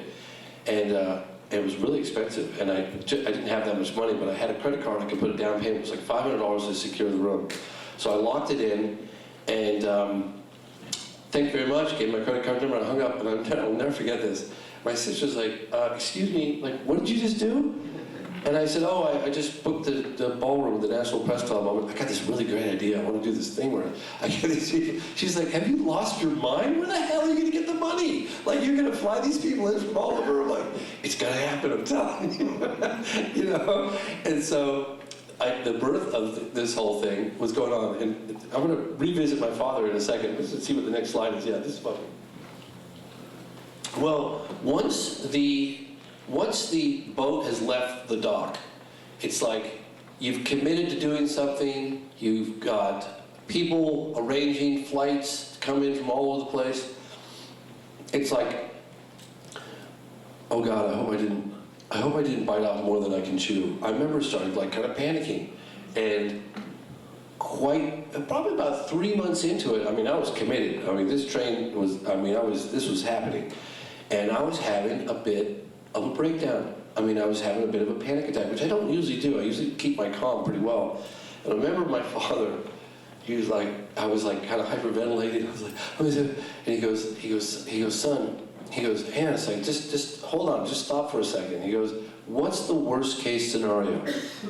I was like, well, the media doesn't show up and I don't have enough money, I gotta fly these people in. I got this one guy coming in from Tehran, Iran, and he's gotta get the passport and he's gotta get visas, and George Bush just called his country the axis of evil, and this is all, and I was like, and then all this, and you know. And he was very calm, very quiet. I rattled off about 10 things that I was terribly concerned about. And then he's like, well, because my dad had a weak voice, he's like, well, the way I see it, the worst case scenario is you never went for it.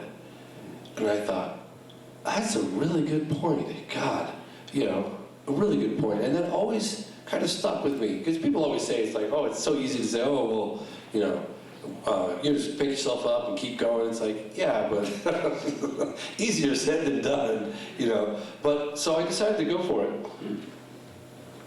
And we pulled the event off, and I'll tell you a little, do you guys like it when I tell these little side stories? Because, yeah, so basically I had called CNN. So here's what I did. I had the location. I had potentially some of the witnesses. I had reached out. I had the venue, I had some of the witnesses, and then I called CNN because I was dealing with them quite often. And every time we did a UFO report or story, it did quite well. So I had the attention of the executive producer, this woman, Wendy Walker, and I said, hey, here's this thing I want to do. It's going to be at the National Press Club. I'm going to have all these military and government officials from around the world come testify. Will you guys cover this story if I do it? And they said, absolutely, we'll do a full hour on Larry King. That's a full hour of international CNN. It's kind of a big deal. So I'm committed. So now I've got the venue, I've got the witnesses, I've got the promotional stuff, I've got CNN, and it's all coming together, and it makes it much easier when you have all that as leverage to approach investors like, hey, here's what I got this venue, I'm doing this event, and I've already got an hour of CNN, and they're like, they believe me because they've seen, I've already been doing lots of CNN, I've been, you know, getting all this attention. So I raised some money, and we pulled the event off, and I get all these guys at the National Press Club, and so we have people, let's just say it's a Wednesday night, I can't remember, the event's happening on Friday. Wednesday night, we have people flying in, and we're doing this massive 1-hour show on CNN on the Thursday, and that's going to be promoting our event. And at the last minute, I had people on airplanes flying out. It was amazing to have the budget from CNN behind us. We had satellite dishes. They were in Denmark for Nick Pope. We had FAA official John Callahan in like Chicago. We had a satellite dish at his house. We had Jim Peniston and Walter, the Deputy Base Commander Walter Alt, flying in from the East Coast. It was a really big deal. I'd gotten the governor of Arizona, Fife Symington, to moderate it. It was really, really exciting. And all of a sudden, I get this like phone call from Avril Gallagher at CNN, and she goes, yeah, so Shirley MacLaine just wrote this book, and Kucinich is apparently saw this UFO. And I don't know if you guys are familiar with Shirley MacLaine's UFO accounts or not, but it's pretty out there, pretty kooky stuff. And they wanted her to be on the panel with us. And I contacted Fife Symington, and he's like, no, we can't do that. That's going to dilute our efforts. This is a very serious thing, and I'm not, no, we can't do that. So I get back in touch with Larry King people, and I said, that we really can't, you know, this is not what we signed up for. This is a very serious endeavor. We've got military government officials and all this thing, and da-da-da. And yeah, and she goes, yeah, well, you guys aren't calling the shots here. This is like the way it's going to be, or it's not going to be that way at all. So I contact Fife Symington, and he goes, pull the plug, don't do it. I was like, oh my God, do you realize the consequences of that? I was thinking to myself, like, this is, you know, I have everything riding on this one. So I call back CNN. I'll never forget it. I was on Sunset Boulevard in front of the Econo Lodge, and it was like 2 o'clock in the afternoon. these guys are on airplanes from the East Coast coming out. We got satellite dishes setting up. And I said, I'm sorry, Shirley MacLaine, we can't do it. And she's like, you're canceling? And I was like, if that's the way it's gonna have to be, we're gonna have to cancel. We're gonna have to take a pass on that. So she's like, okay, all right, we're gonna have to cancel. She hangs up the phone. I literally start crying. I'll never forget it. I'm walking down Sunset Boulevard going, oh my God, the worst case scenario, the thing I was talking about. What's the point of doing this massive event if no one's gonna know about it? Like, seriously, think about it. Who's gonna show up? We have no plan B. And I was floods of tears, man. It takes a lot. I was walking down Sunset Boulevard in front of the Econo, and I was like, oh my God, the level of stress. And I was talking to my sister, and she's like, oh my God, I can't believe it. I said, I can't believe it either. I just threw this whole thing away. About 15 minutes later, I get a phone call. It's Abigail Gallagher. She goes, I just called Wendy Walker, the executive producer. She goes, I gotta be honest with you, man, you guys have balls like that. Canceling this show. We're gonna make a compromise with you. We want you on. I'll tell you what, she'll do the first 15 minutes and then you guys got 45 minutes there afterwards, and she'll do it solo on her own, totally independent from what your guys' efforts were. And so I was like, okay, so that's how we did the whole thing. And we did our show, and it all went great. And people showed up, we packed the National Press Club. It was phenomenal. And that's, yeah. There's a, yeah, sorry. So, I got about 10 minutes before we break. I was going to talk a little bit more. So, I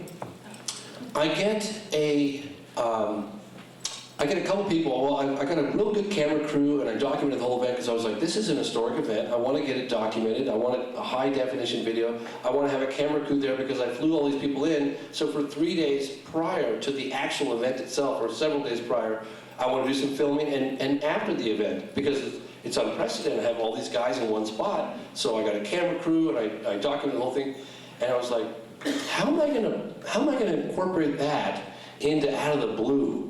If you think about it, like, gosh, that's gonna be kind of weird. So I was like, well, I guess I'm gonna have to put Out of the Blue on hold. Remember I told you I was revamping Out of the Blue when this all went down? I'm gonna put that on hold, and I'm just gonna go ahead and start a new film altogether, and I'm gonna do it about this National Press Club event. And I had people say to me, like, how are you going to do a film on a bunch of old retired military guys standing at a podium? It's going to be dry, no, you can't. And I said, well, God, if Al Gore could do it with a PowerPoint, I can, dang it, I can do it with a podium. And so off I went on this film project. Now I'm wondering if I should, let me talk a little bit about that. I'll go to the next thing. And so I put the film together, and remember I told you guys earlier about how do you know when a project's done? It's like usually you're just totally out of steam, you're out of money, you're out of resources. It's just you've reached this point where you're just absolutely depleted. You're just empty. And my whole goal with making this film was to put it in movie theaters. I wanted to have a cinematic theatrical release. And I really felt like I could create the real life Close Encounters, like the real life, like this is real stuff. Because I've always felt that the stories are so fascinating, they're so compelling, and the only element missing from UFO films, documentaries, and the subject matter in general, that according to the media, is credibility. So if you can create a body of work that could be presented in a digestible way to mainstream, that's credible, you can hit it out of the park. I've always felt that way. In fact, when I finished I Know What I Saw, I was $367,000 or $70,000 in debt. I had $70,000 in credit card debt. I mean, it's really quite scary. I don't know. It's like you're in that situation where, you can't. There's no turning back. Once you get a certain investment into this thing, you can't just be like, oh, well, that didn't work. It's like, you got to keep putting money into it and keep putting money into it until it finally works and sells. And I have a guy who's high up on the food chain in the entertainment industry. He's been very, very, very good to me. And he's the guy that I don't use him often, but I will resort to him when I absolutely need it. And I put I Know What I Saw into his hands, a fairly rough cut. And he placed it into different people's hands, and we got very, very big interest with Lionsgate. Now, Lionsgate's got a massive, global footprint, and they would have incredible, far-reaching distribution capabilities, and on top of the fact they would pay top dollar for this movie, and I was so excited. You guys have no idea. Like, it was a huge big deal, and I'm going to talk about. Oh God, I got this really cool letter to show you guys after this too. I just wonder if I show it to you now. And the owner of Lionsgate loved it, and acquisitions loved it, and then it got to the tech department, and the tech department was like, yeah, this film, like your production qualities, there's different frame rates in the cameras, and there's old footage and new footage, and yeah, this needs too much work. So they took a pass. And it was quite devastating, actually. And I remember when I finally got into the hands of A&E. But again, Lionsgate would have paid millions of dollars, and they would have had. And I'm not doing this for the money, but the money's nice. It would be great. I was pretty far in debt, but it was the distribution that excited me more than anything else. And so I learned from my mistake. I got to deal with A&E, and A&E owned History Channel, and we failed the first 2 attempts on deliverables. Is anybody familiar with deliverables? So basically, someone will say, I've got 10 minutes before we go to a break. They'll say, hey, we love your movie, and I'll tell you what, we're going to give you X amount for it, but we want you to deliver it with this standard. We want a version on HD, we want a version in standard definition, we want a version with titles, we want a version without title. It's insane. We want black levels to be just this much. We want your sound levels to be all this. We want discrete audio tracks here. It's insane. It's like someone basically saying, hey, we love your house, we want to buy it, but we want to remodel the kitchen, we want a new foundation, to put a new roof on it, and then we'll take it and we'll give you $500,000 for it. It's like, what do? You have to do it. Well, I failed the first 2 attempts, and every attempt I did to make these deliverables, I know what I saw, was very expensive. Like, I hawked my car.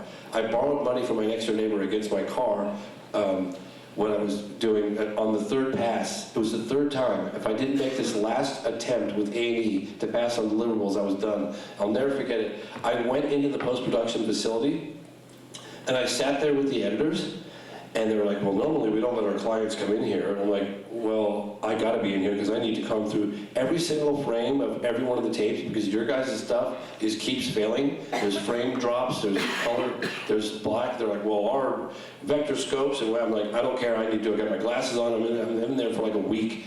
I submit the tapes, it was it. If this didn't make it, it was done.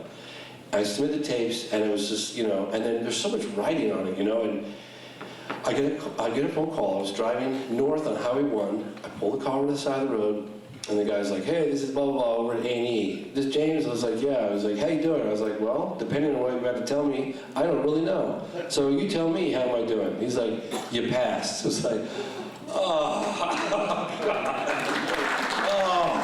They were like racing down to get the whole thing on the thing. So there's these little backstories. If we finally got on a History Channel, it was a miracle they went on History Channel. And then, at this same time, and I think I have like 5 minutes, we have to take a break, and I'm going to share with you the Steven Spielberg aspect of this story, because that was one of those events that was truly unprecedented and truly an opportunity that would have catapulted this film from mediocre reception to, I would say stardom, but pretty big time. And I'll leave it at that.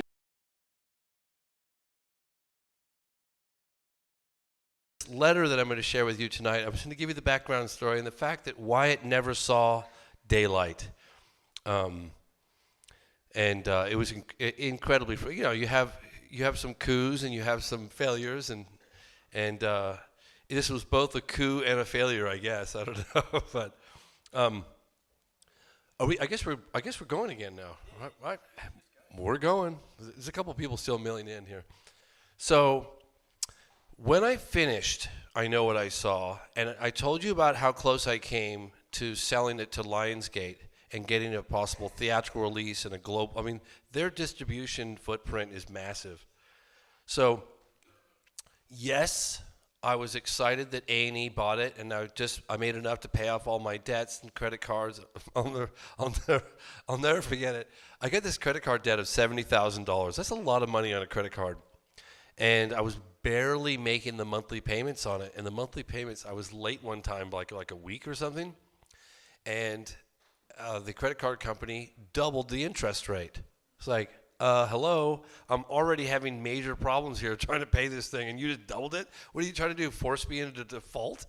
So I called the credit card company, and I was like, look, man, I know that I'm barely making the minimum payments, and I know that I'm doing it, and you guys just doubled my interest rate. And now they're like, well, sir, you were late on your payment, and therefore we have the right to double your interest rate. And I was like, oh, my God. And so I'm like, there must be something I can do. And the guy's like, he's like, well, sir, if you were like 3 months late on your payment altogether, then I could work with you. But, and I was like, really? So anyway, of course, I was 3 months late 3 months later. It's like, okay, now you'll work with me now that I stopped paying altogether, So anyway, so I sold the film to A&E, and it got distribution with History Channel. And to be quite honest with you, I was pretty disappointed.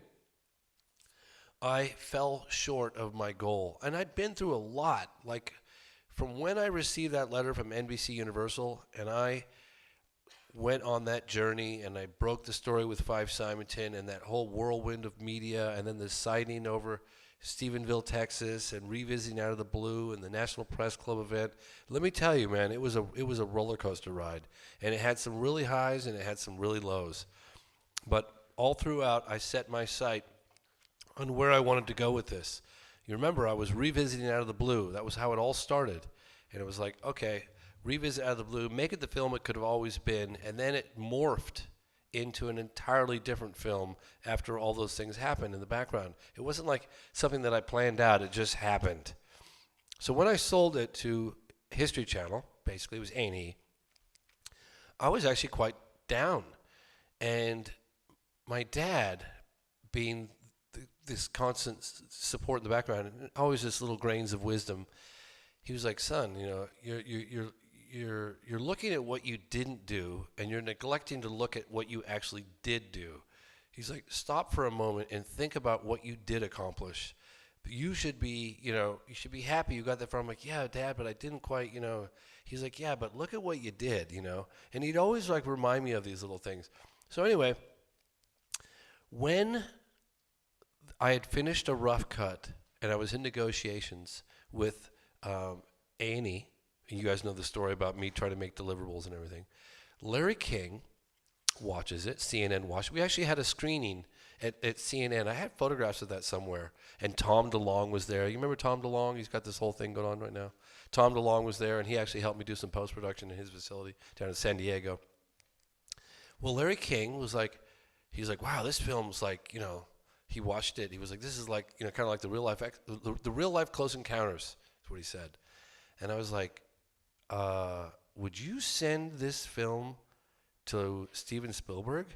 Because I've been trying to get to Steven Spielberg. It's another thing I don't think I shared with you guys earlier. I was trying to get to Steven Spielberg for decades.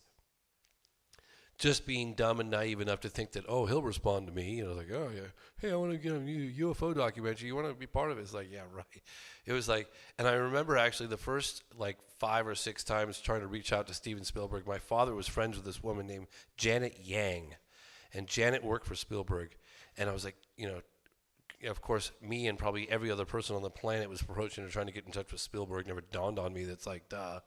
She's like, yeah, he's not going to meet with you, but he does want you to know there was this really interesting UFO landing case in Africa. And this was in the 90s I heard about this, 95, 96, something like that. I was like, landing, case in Africa. That was the Rua case that I'm going to share with you later tonight. But I remember thinking a UFO landed in Africa. Yeah, right. At a school. She's like, he thinks it's one of the most compelling cases. Boy, was he right.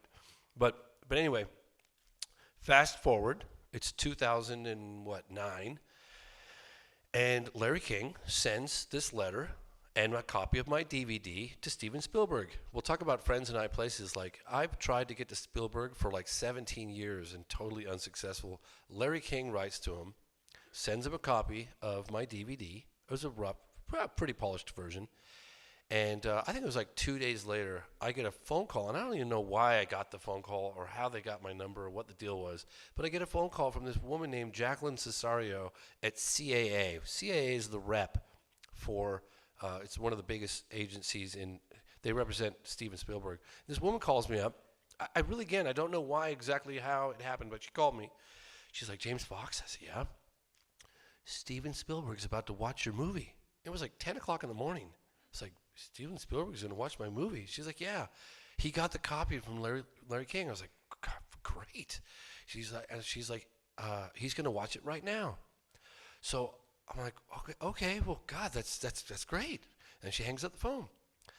And I was at my house, and I called my dad. It was like 10 o'clock in the morning, and like on a Tuesday. And I'm like, Dad, you're not going to believe this. Steven Spielberg is watching my movie right now. Like, right now. He goes, how do you know? He goes, because this woman called me from CA, told me he's want to watch my movie. He goes, well, come down here, have some coffee, hang out, let's talk. So I was like, all right. So I go down to my dad's house like a mile away, and we're like hanging out. And the whole time, I'm like, this really weird feeling, like Steven Spielberg's watching my movie. Like, whoa, it's exciting.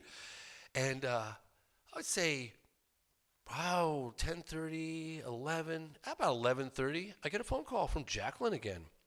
She's like, James? I said, yeah. He watched your movie.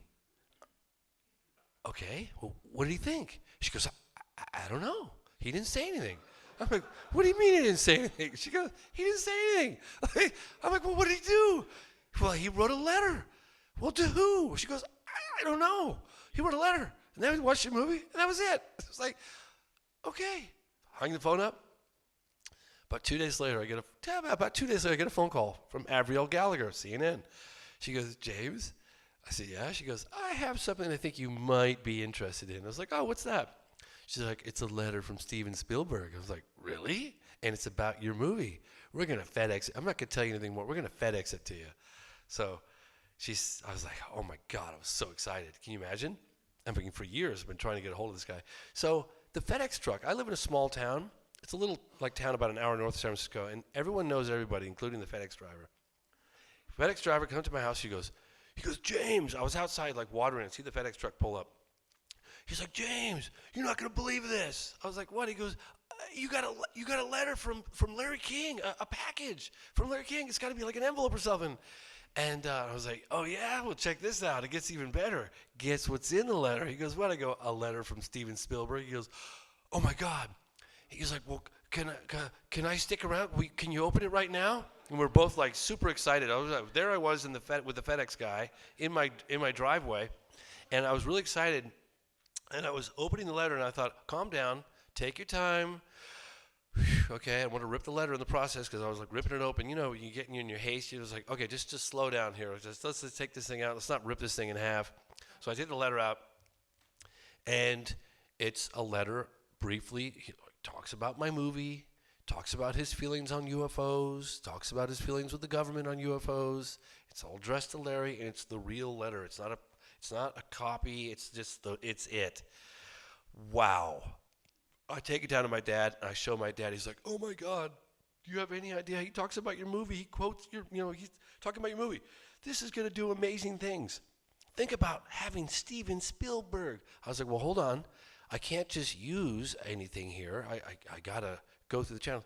Let me read you the letter now, and then let me talk to you about my efforts on trying to make this letter public. So I'm going to show you the letter. And I want you guys to read this very carefully with me. Read between the lines. Think about what he's saying really carefully, okay? It's kind of cool. So here we go. Okay, I'm going to read it. Dear Larry King, with great curiosity, I watched the documentary you sent over and found it compelling. Pretty cool. Personally, I would like to think that we are not alone. And even though I have devoted a generous percentage of my movies to extraterrestrial-related themes, I, for one, have never seen a UFO. That's so unfair. I hope you will continue to pursue this topic on your program. Remember, we had a lot of UFOs going on on CNN during this period.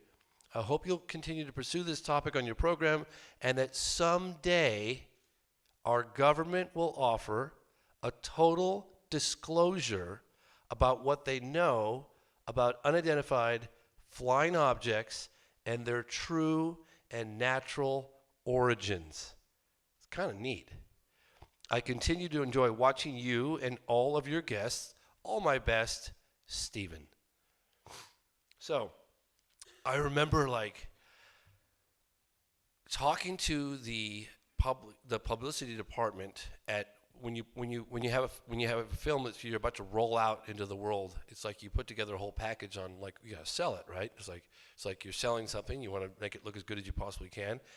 And my distributor was like, okay, so we're talking the difference between having this quote with Steven Spielberg of a base hit and a grand slam. He's like, this is unbelievable. Well, I was like, well, hold on, I gotta get permission. So I contact Steven Spielberg's office, and he's got this publicist, Marvin Levy. And Marvin Levy has been his publicist for as long as since he first came out with like Jaws and Close Encounters of the Third Kind. And I get him on the phone. I was like, Marvin, my name is James Fox. Got this quote for my documentary film, which is about to be released, blah, blah, blah. And he goes, oh, no. Steven doesn't do quotes. I was like, well, hold on a second. Marvin, hang on. I have the quote. I already have it. He goes, what do you mean you have it? I said, well, I have the letter that he wrote to Larry King about my movie. He's like, he got really nervous. He's like, you have the letter? You already have the quote? I said, yeah, I have it already. I just want to get permission to use it. I thought I'd just run it by you. He's like, well, hold on a second. Just hold on. It's like, let me look into this and let me call you back.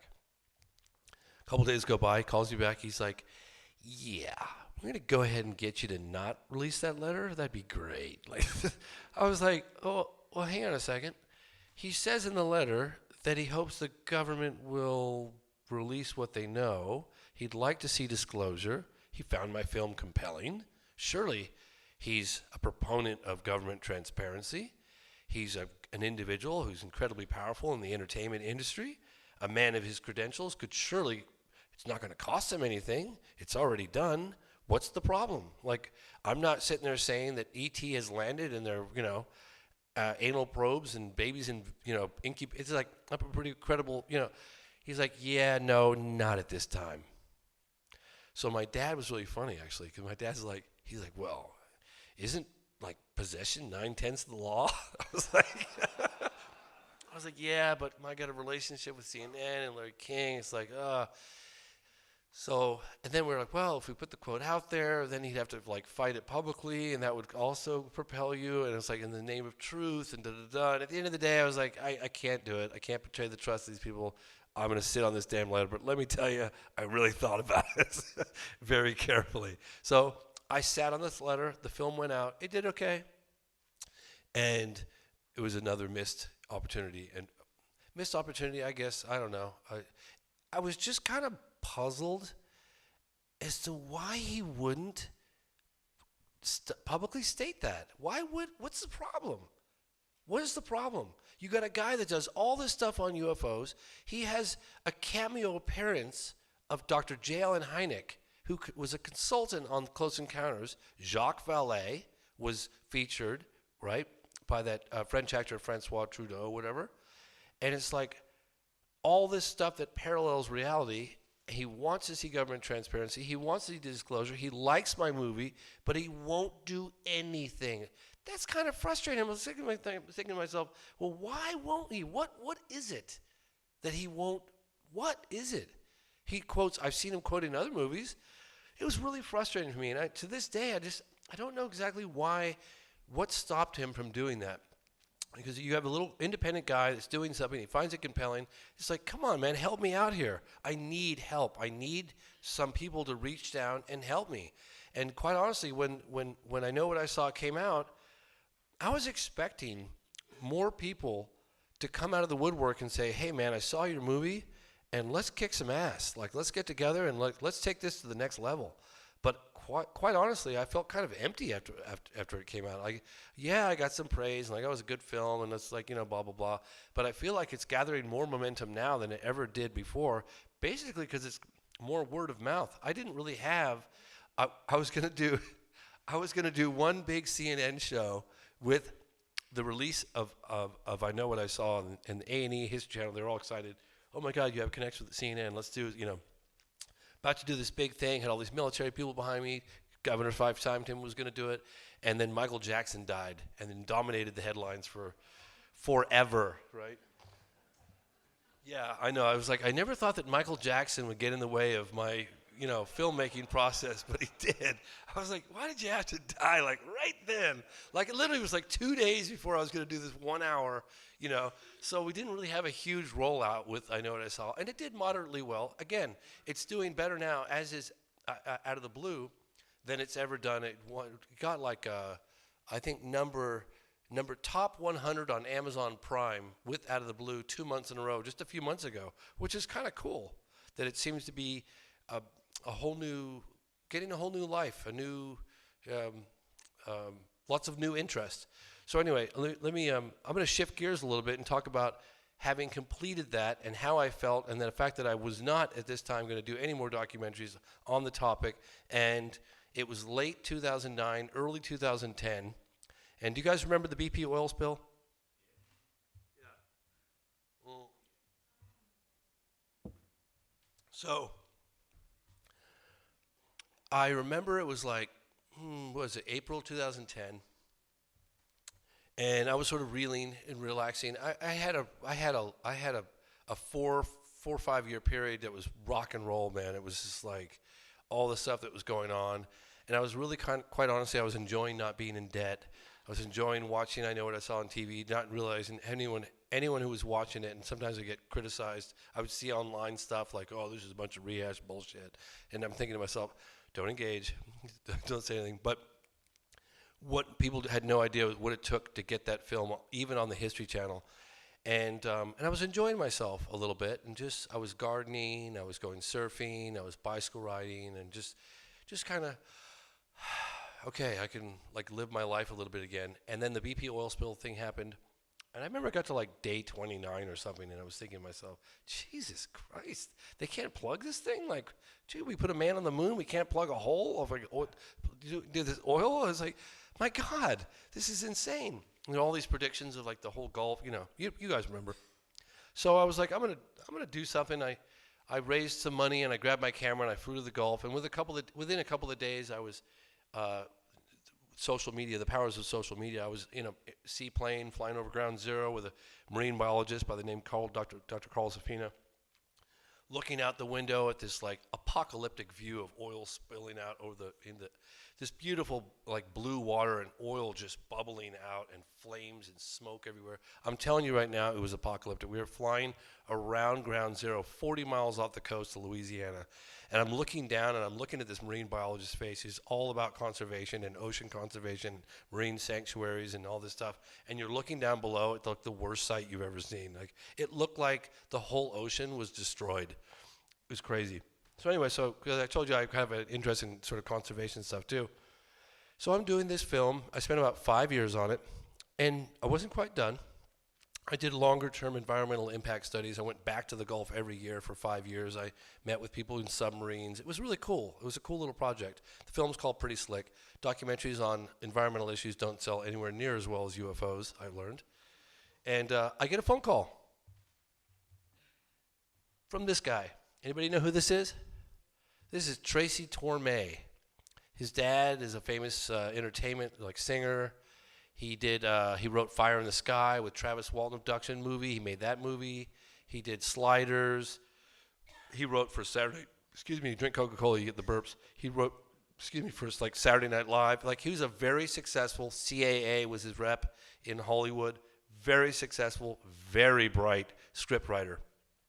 Calls me up, and he's like, hey, James, my name's Tracy Torme, and I don't know if you know me or not, but he rattles off his whole, all the stuff he's done. I was like, Jesus Christ, this guy's way more successful than I will ever be. He's like, I did this movie, and I wrote him this, and I was part of all these things with Will Smith, and anyway, he's like, about 20 years ago, I just said, I'm done with the UFOs. And just decided I'm done. And I said, yeah, Tracy, I kind of know how you feel. He's all, but then I saw your movie. I know what I saw. And I showed it to my wife, and she agreed. Because she's never really been interested in UFOs. And I agreed. I thought I'd reach out to you because, you know, I've always had this dream of producing a documentary feature that would be on the big screen. All real stuff, documentary. And I felt compelled to call you and reach out to you. And I thought, oh, my God, this is exactly what my dream's been. This is exactly what I've wanted to do. And he's like, I just thought that maybe you might want to team up with me and maybe we can do this film together. I was like, holy Jesus. Like, yeah, this is like exactly what I've been wanting to do and failed to do. And now I've got a guy who's a professional script writer. He's got CAA behind him. And I was like, you know what, Casey? Yeah, I would like to do that with you. So we got the ball rolling. And initially, funding came pretty easily. Sometimes funding comes easily, sometimes it doesn't. And we hit the ground running. I mean, literally. And I remember, what was our overall objective? We actually got like a cork board and we 3x5 cards, and we kind of basically scripted what we wanted to do. We wanted to focus on some of the most compelling cases from around the world. And he's like, we got to get Socorro, New Mexico, 1964, Solani Zamora. I'm like, dude, that case is so old. Like, come on, man. Let's like live in the now. He's like, no, it's a really good case. I was like, yeah, but 1964, it's like 50 years ago. He's like, yeah, but trust me. So long story short, he turns me on, and I'd known about it. He turns me on to this case in Socorro, New Mexico, involving a police officer. Do you guys know about this? Amazing landing case. So we do that. There was another guy. We make a whole to-do list, and there was this guy who was public spokesperson for Project Blue Book. I'm going to show you a picture of him in a second. His name is Colonel William T. Coleman. I'm sitting with him here, and I hear about this guy, and he was a spokesperson for Project Blue Book. He was a World War II pilot. He was public relations officer for the Air Force during the production of a film called UFOs Past, Present, or Future with Alan Sandler and Bob Ebenegger. Anybody remember that series? Anybody see that that show? Anyway, it was done in like 1972, and the crazy thing about it is that they had unprecedented access to military installations and military cooperation to do this film. And I'll tell you the significance behind this in a second. And the person at the time that was giving these guys unfettered access, you'd never seen anything like it. I mean, these guys were interviewing active military people about UFOs in the 70s. They were going to like NORAD. They were going to Norton Air Force Base. They were going to Wright-Patterson. They were going to and meeting with people from Blue Book. And it was pretty amazing. I'm thinking to myself, Jesus. And then every single word of this entire film was carefully drafted and combed through and approved by the Air Force before it went to print. And Colonel Coleman was the guy, the relations officer with the Pentagon and the Air Force at the time. And Colonel Coleman basically said, give these guys carte blanche and send them on their way. Well, there was a landing incident that they talked about, and I'm kind of a bit of a tangent. I don't know if I want to go too far down this rabbit hole, but I'll tell you kind of briefly. Have anyone ever heard the story of Eisenhower meeting with presidents and all this stuff at Vandenberg Air Force Base? Yeah, you guys hear about or Holloman Air Force Base. Well, I think that's total hogwash. But during my investigations of the landing in Socorro, New Mexico, I came across some articles written by Coral Lorenzen, very credible journalist on the topic, and she had interviewed a couple of good people in like 65, right around 65, right around that time, that were working at Holloman Air Force Base, White Sands, New Mexico, that talked about a landing. Well, that's just a stone's throw from Socorro. So I was thinking to myself, well, and then there was a mention of this landing case in UFOs Past, Present, or Future. And in this landing, they have this flying saucer, and they say in the movie, and remember that every word in this movie was carefully combed through and approved by the Air Force before it went to print. They said, now what we're going to talk about next is an event that may have already happened or may happen in the near future. It's like, okay, that's interesting.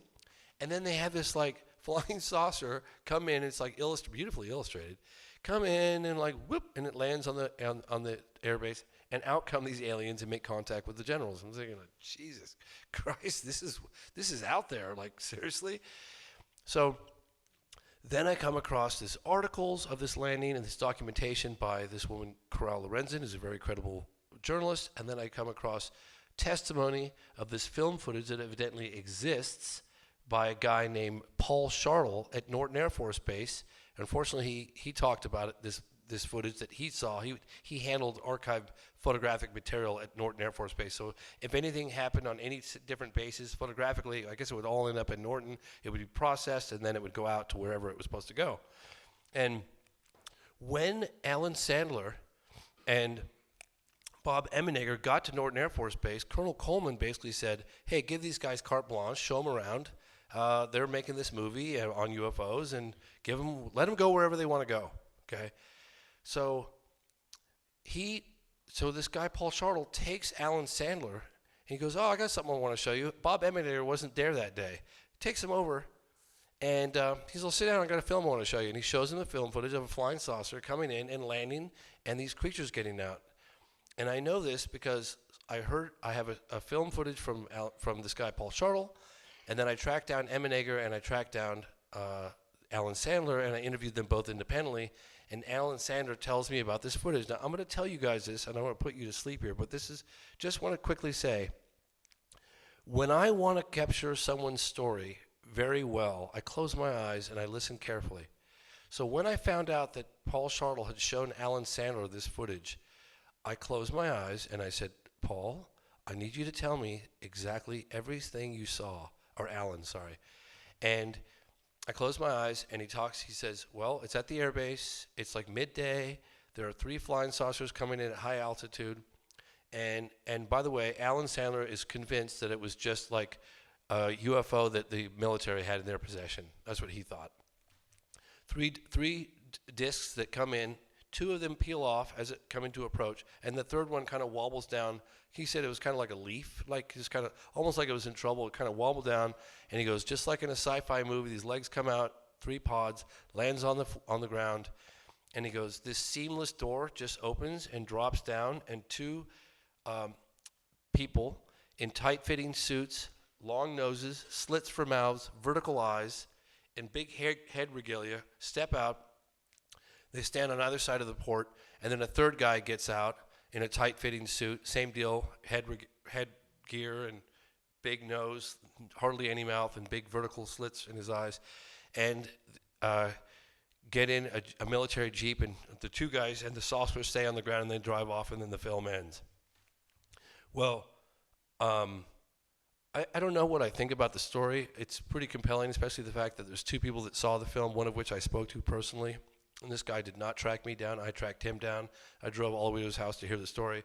But Colonel Coleman was involved with that access. Now, when they found out that the film footage was shown to Alan Sandler, the very next morning, military officers showed up, debriefed Paul Chartle and Alan, and said, do never talk about this footage again. They disappeared the footage is gone.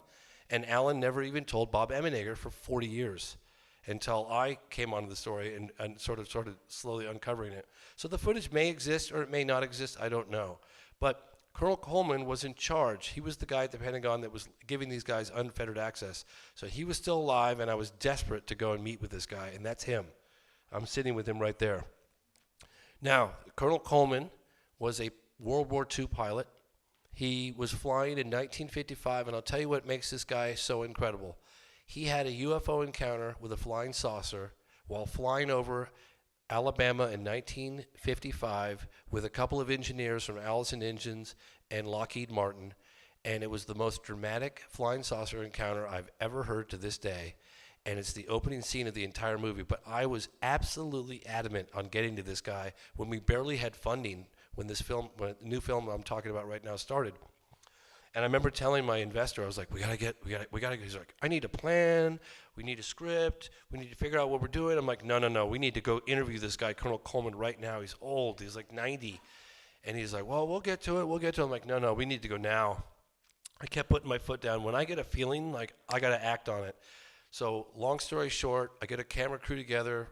and I go out, and by the way, I've been hiring National Geographic photographer, professional audio and lighting, and if I can't afford it, because I'm learning the hard way from previous mistakes I've made with I Know What I Saw and Out of the Blue. I'm going to do top-notch production values on the films from now on, because the hell if I'm going to let production values be the preventative factor for a global distribution. So it was seriously like a $15,000 or $20,000 shoot. All these people and cameras and tickets, and oh my God, it was a total scene. But anyway, this guy paid for it. Out we went, and we interviewed him. He died 3 months later. His story, he was public spokes officer for Project Blue Book. So that's the very investigatory branch of the Air Force investigating UFOs in the 60s, and I'll give you the exact dates. But he had the sighting in 1955, and when they appointed him to be the working with Project Blue Book, he's like, this might not be such a good idea. I might have a little bias because I had this encounter, and the guy's like, well, did you determine what it was? He's like, well, no. He goes, well, fine, you'll be perfect. So they brought him in, and he was charged with it. So do you guys want to hear the sighting? I'll tell you the sighting. All right, cool, because I got a lot of other stuff to show you. But so he's piloting this B-25. He's at 9,000 feet. He looks up in this corner, and he sees a glinting object that's kind of bright, reflecting light, and he thought it was something to do in the glass, maybe the sun or something in the windscreen of the airplane. And then it starts descending across their path, and they're all looking at it. Now remember, he's in the cockpit with a couple of engineers from Allison Engines and Lockheed. And they're looking at this object, and it goes right across their path, and there's this perfect disc. He's like, you want to talk flying saucer? It was a flying saucer. It was the typical flying saucer, and it went right across their path, and and he said that we were just going, how is this thing flying? There are no wings. There are no tail. There's no propulsion, no visible, no exhaust vents. So they chased this thing. He says he puts it on maximum continuous power. I said, what's that? He goes, that's full throttle, just backed off enough so the engine won't blow up. And I was like, okay. He goes, I'm flying at 300 plus knots at treetop level, pursuing this disc, flying like this. It's really dramatic. Flying, chasing this disc. He said, I got to the point where I thought I was going to hit this thing. We're just looking at this thing, and all we see out our windshield is this flying saucer at treetop level. He goes, I was going to hit it, so I took evasive action. He goes, I had to turn to the right, but before I could turn to the right, if I did so, my wing would dip into the trees and we'd crash. I had to gain some altitude first, then dip a wing, and I lost sight of it for a second, got up a little altitude, looked down. It was going across a recently plowed field in Alabama, and there were swirls of dirt stirring up on either side of this, he describes, as it whisked across this field, recently plowed field. And then it went, whoosh, and was just gone. He described that it was like you blink and it's just gone. He said it was like 12,000 feet in 2 seconds.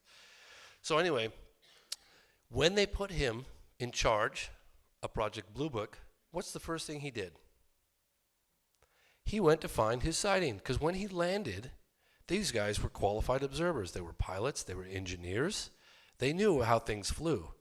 And they were scratching their heads going, this is not any aircraft that we know can fly. And they give detailed reports. And the guy that took the reports, now Project Blue Book was in full swing at the time. And when they gave their detailed reports, the one thing the guy said was, my gosh, you guys saw and described exactly the same thing. It's very rare that you get reports that are so consistent. You guys are almost finishing each other's sentences. So he goes to find these reports. Why not? Wouldn't you? Of course, they're gone. So that's, it's like, oh, anyway, it's gone. But so we have him, part of the testimony. Now, on the left there, that's the landing site of Socorro, New Mexico. That's the police officer, Lonnie Zamora. Now, to this day, I got help finding, because you can't find the actual landing site unless you have inside people. The rocks that were around the landing gear, do you guys know about this case a little bit, maybe, Lonnie Zamora? No? Anyways, a police officer, it was like 5:30 in the afternoon, and it was a close encounter of the third kind. When this object took off, it left very deep imprints in the ground, in the desert floor, deep and big and heavy. So this object was clearly very, very heavy. And also on top of that, I went to the Air Force and got records, and it has footprints. The first military officer on the scene, Richard T. Holder, drew a diagram and showing you the landing gear marks, which they were totally baffled by, the burnt marks of all the shrubberies that were burned, and the sand that was turned to glass, so the heat when this thing took off, and then footprints. They literally say footprints in the soft sand, and they were like little circular-looking footprints like that, small. It was a close encounter of the third kind. The police officer actually saw the entities, and when he got out of his car and he was approaching the object, initially he thought it was an overturned vehicle. He thought it was like maybe some kids had crashed, because he's like, these people were small, and they had tight-fitting white suits on, like coveralls. And one of them was doing something around the back of the craft, and he kind of looked, and I guess he was like trying to say something like, hey, are you guys okay, or something, and it turned and looked at him right in the eyes and was startled, like, oh my God, we've been discovered. And they quickly scurried off to the back of the craft, jumped in, he heard a big thud, the thing takes off, makes a loud noise, takes off to about 20 feet, then it goes totally silent, and then it flies off. So when you look at the Air Force records, well, that's the landing site, and it still has the rocks around where the landing gear were, which is kind of cool. That's the landing site right there. When you go to the Air Force records, you'll see like all this evidence to corroborate the testimony of the fact that this guy saw beings as well, including footprints in the soft sand. And yet when you go to see the conclusions of Project Blue Book, or their assertion, their summary report, they never even mention, the Air Force never mentions the fact that the witness, who's a police officer, saw creatures too. I mean, it's like, how could you possibly leave that out? That's like, you know, the difference between seeing something, you know, an object in the sky, or landed object, and then beings. I mean, it's just like, Jesus. Anyway, fascinating. So Tracy got me involved with this Core New Mexico case, and it's actually phenomenal. And that happened in '64. So when I heard about the case, the landing case here in Australia, 1966, I was like, wow, that's going to dovetail nicely onto what I'm already doing. And that's why I decided, like, thanks to Shane and other people that shed light on this story and the witnesses coming forward. So I was like, I better get my butt over to Australia and cover this story as part of the production that we're doing. Now, oh yeah, so I'm going to share. So Tracy had like here I am saying this, drinking Coca-Cola, but I don't usually drink Coca-Cola, but I'm drinking Coca-Cola. Tracy had the worst diet of anyone I've ever met. How could the brightest guy I've ever met and I've ever worked with had the worst diet? He was like constantly in and out of the hospital, and they were like, you have to stop drinking Coca-Cola, you have to stop eating candy. He couldn't do it. Chinese food, pizza.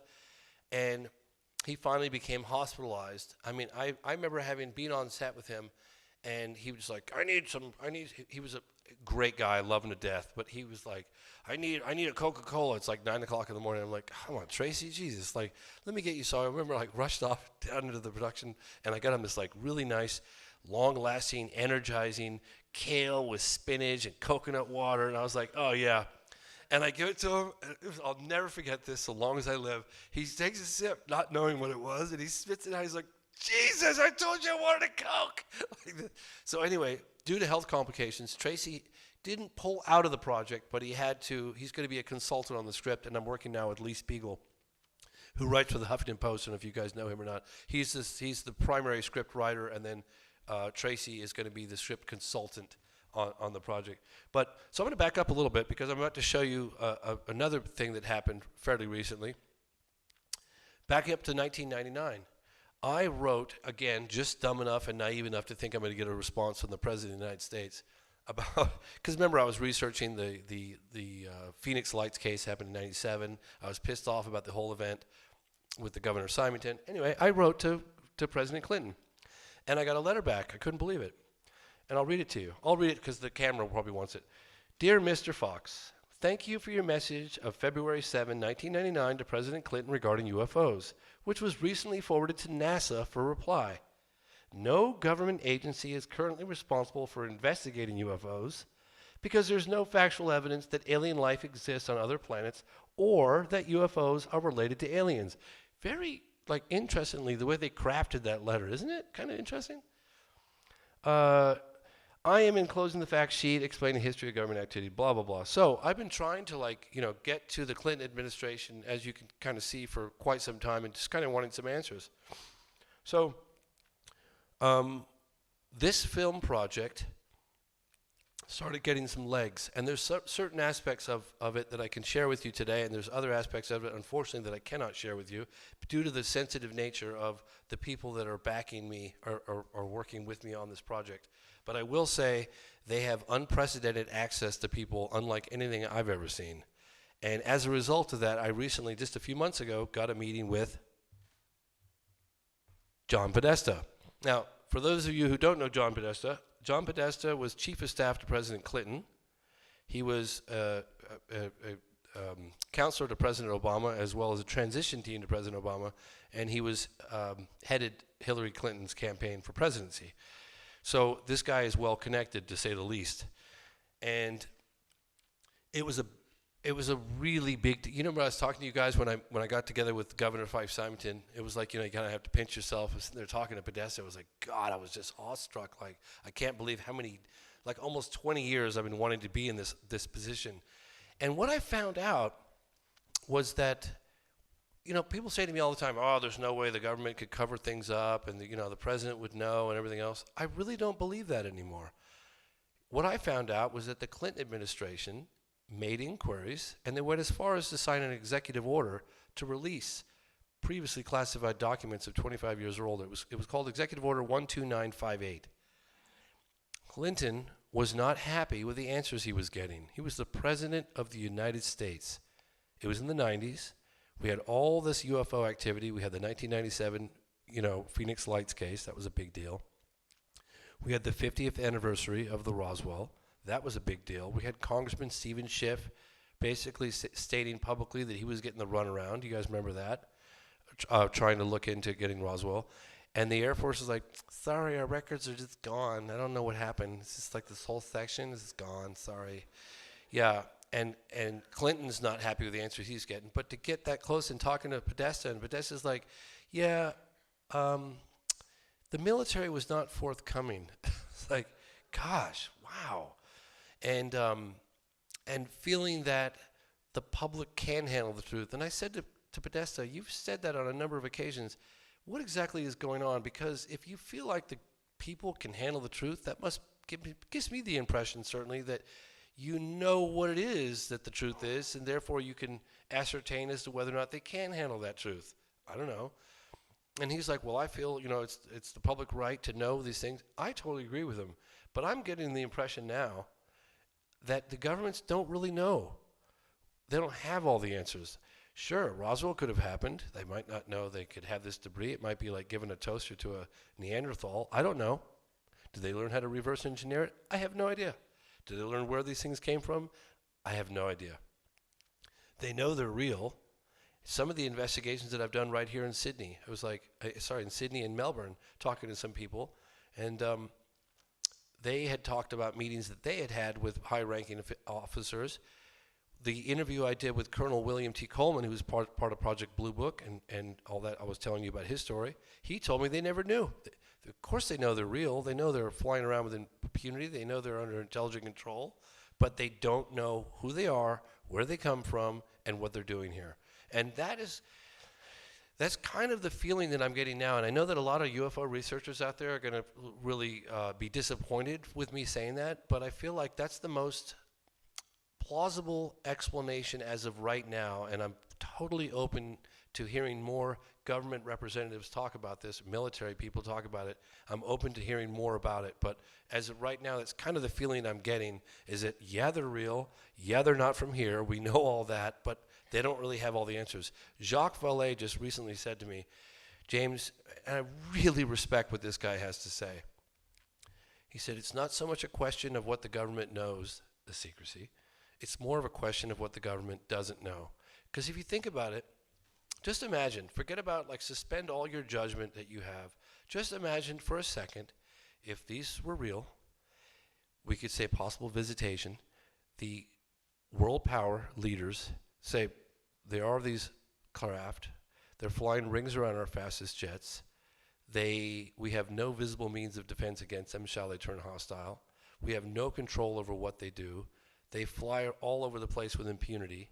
We have no idea who they are, where they come from, what they want, but we know they're here, we know they're real, and we know there's an intelligence behind it, and it's not earthly intelligence. Do you honestly think that they would disclose that to us? Because I don't really see how they'd benefit by telling us that. I really don't. It doesn't mean that I'm going to stop trying to get them to tell us that, or at least admit to us what they do know, because I think we all have a right to it. But it's an interesting thing to think about. Amazing that the 1966 Westall landing case, witnessed by teachers as well as students, and none of us even know about it. I mean, I don't even know what to say. When you meet the witnesses, and you go to these locations, people often ask me, like, why is it I do what I do? And I just respond to that question with a question to them. If this were true, if this was actually happening as reported, would you consider that a significant thing? And people all across the board say, yeah, it would be about as significant discovery as I've ever. Be the most significant discovery in modern time. And my response is, well, I'm convinced it's happening. So how can I just walk away from that story? You know what I mean? So when I go out and do media appearances, I really feel like I represent the witnesses that I've met with, and I take it personally when they insult them or say they saw a weather balloon, or these silly explanations. A lot of times the explanations they give are far more hard to believe than the actual event itself. So I guess based on that note, I guess we're going to do some Q&A. Are we going to do some Q&A now? Is now the time? We're going to do 20 minutes of Q&A? Okay, so we're going to do 20 minutes of Q&A. I can't really see that well. Kate, can we turn the lights up just a wee bit? That is, of course, I'm going on the assumption that you guys have any questions. Just get the hell out of here. 2 mics. All right. So, so I would just ask if there are some questions in the crowd, try to keep your personal sighting to a real minimum so people can get their questions in. Obviously, we're fascinated to hear about your personal sighting, but this might not be the best venue to tell it right now, because it might dominate the 20 minutes that we've got, so we can keep short, quick questions, and I'll try to respond quickly so we can get to everybody. Do we have a microphone out in the crowd? I've got a working mic here. If somebody wants to pass it to whoever would like to speak, here you go. I've got 2 others. I'm just trying to get them working. Oh, sorry, that one works. That one works. There's a woman in the back I just saw you with the glasses on. Can somebody get her? Jesus. Move away from the speaker. Drop the microphone. Walk away. Okay. Sorry about that. Sorry. Go ahead. Okay. Hi. Thanks, James. Thank you. What's your name? My name's Elizabeth. Hi, Elizabeth. I'm really an outsider. I'm kind of mainstream. I just saw the article in the paper yesterday and I'm here today. So I've always been intrigued about UFOs. So I'm not a hardcore kind of follower or anything like that. But what intrigues me, just that clip just then, 2 things. Has there been an increase of sightings from your experience? And I was very curious what the children were saying about the planet and the connection with that. And I was thinking, with what's going on in our planet at the moment with the hurricanes, all the rest of it, just your impressions in terms of correlations with that sort of thing. Yeah. And sorry, there was one other thing. When the sightings get made, the years, etc., has there been any investigation or correlation seeing what's been going on with the planet at the same time? Well, okay, so this takes me back to a meeting I had with a gentleman named Robert Salas, who was a launch control officer during the peak of the Cold War at Malmstrom Air Force Base. And he had ICBMs that were ready to launch. This guy had like nerves of steel. I could see why they put him in charge of, like, if the president called, he was the guy that actually put the finger on the button and launched these missiles. And he was really calm, really calm. And he told me this incredible story about a UFO that hovered over this installation and rendered the vast majority of these missiles into a no-go. And he said that they're all separated, they're individually, they're not connected. So for how it happened, the simultaneous time of witnessing a flying saucer hovering over the silos, and then a lot of these missiles going into no-go. And I said to him, it's really funny, he was very calm. I said, wow, it's quite an event. I said, well, what did you make of it? Well, James, it's a bit like an adult taking matches out of the hands of a baby. I was like, interesting. So there have been multiple military guys that I've talked to that they seem to have a particular interest in our military capabilities and our nuclear military capabilities. Is there a correlation between that and our well-being? Like maybe we shouldn't be messing around with these things that could cause this world to be extinct? I don't know, but it certainly appears that could be one possibility. Yeah. This gentleman here with the glasses, do we have a microphone? Thank you, James, very much for coming out and sharing all that information. My name is Michael. Thank you, Michael. Two things, and it's a little bit similar to the previous question. You've obviously got an enormous amount of information now about the visitations. Are you seeing any pattern and meaning to the visitations? And what would be your response to the level and number of visitations and the intensity of them has increased significantly since the atomic bomb, or 2 atomic bombs were dropped in 1945? Yeah. It's interesting. I talked to some military guys, and there seems to be a correlation of the resurgence of sightings and particularly at military installations from the first detonation at Trinity site in 45. Coincidentally, the 509th Bomb Squadron in Roswell, New Mexico, was the only squadron in the world at the time exclusively responsible for the deployment of atomic weapons, nuclear weapons, atomic weapons. And so whether that's just a pure coincidence or not, I don't know, but I doubt it. There definitely seems to be a resurgence of sightings during that time when we were sort of discovering nuclear weapons. And I interviewed another guy named Robert Jacobs who talked about a launch with a dummy warhead of an Atlas rocket at Vandenberg Air Force Base, and that his job was to film this thing with long-range telescopes and photographic stuff and all fancy equipment, which he describes in detail, which I can't do justice. But he had talked about tracking of flying saucers that tracked this thing at high speed and shot beams at the dummy warhead and caused it to just destroy.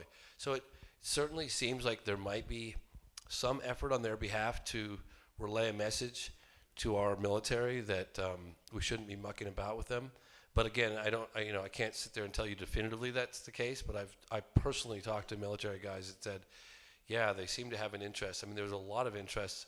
If you look at White Sands, what was happening at the time, White Sands, Holloman Air Force Base, there was a lot of sightings there. Malmstrom Air Force Base, Montana, New Mexico was a hot spot. So you could draw your own conclusions, but it would certainly lead me to believe there's definitely a correlation between that and these sightings. Maybe they have an interest in our well-being, or maybe they're just curious, how quickly it is before we destroy ourselves. I don't know. That's all speculation. So, got a gentleman here with glasses. The first half of the show, you had a heading on the top there, something to do with the president. Mao. Okay, so my dad grew up in Kenya.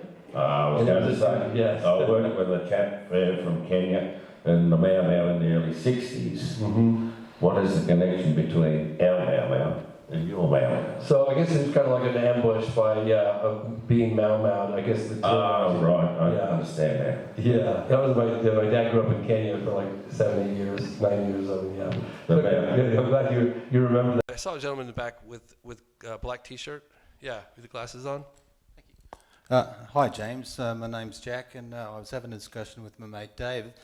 Have you ever received any form of intimidation from sources that you believe to be the US government, considering that your witnesses that you've been investigating have?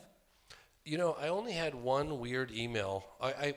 When I was in Texas, we all felt observed. I remember talking to the cameraman, talking to my sister.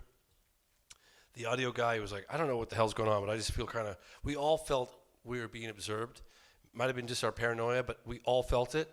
But the only weird thing that happened to me was I got an email when I was doing the National Press Club event in Washington, D.C., and there was a lot of publicity, and I was kind of calling out the Air Force publicly with millions and millions of people. There was a bit of momentum gathering with this whole movement, and I got an email that said, stop doing what you're doing or we'll put you to Z. And it was like a big Z and then a smaller Z and a smaller Z and a smaller, and it's got smaller and smaller and smaller. And that was it. And I kind of kind of laughed it off, but in the back of my mind, I was like, "Ugh, that's not very nice." It's like, but that was pretty much it. I mean, I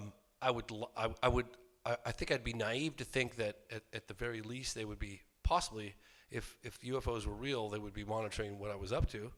I would certainly anticipate that might be the case. But in terms of any obvious signs, I haven't seen anything.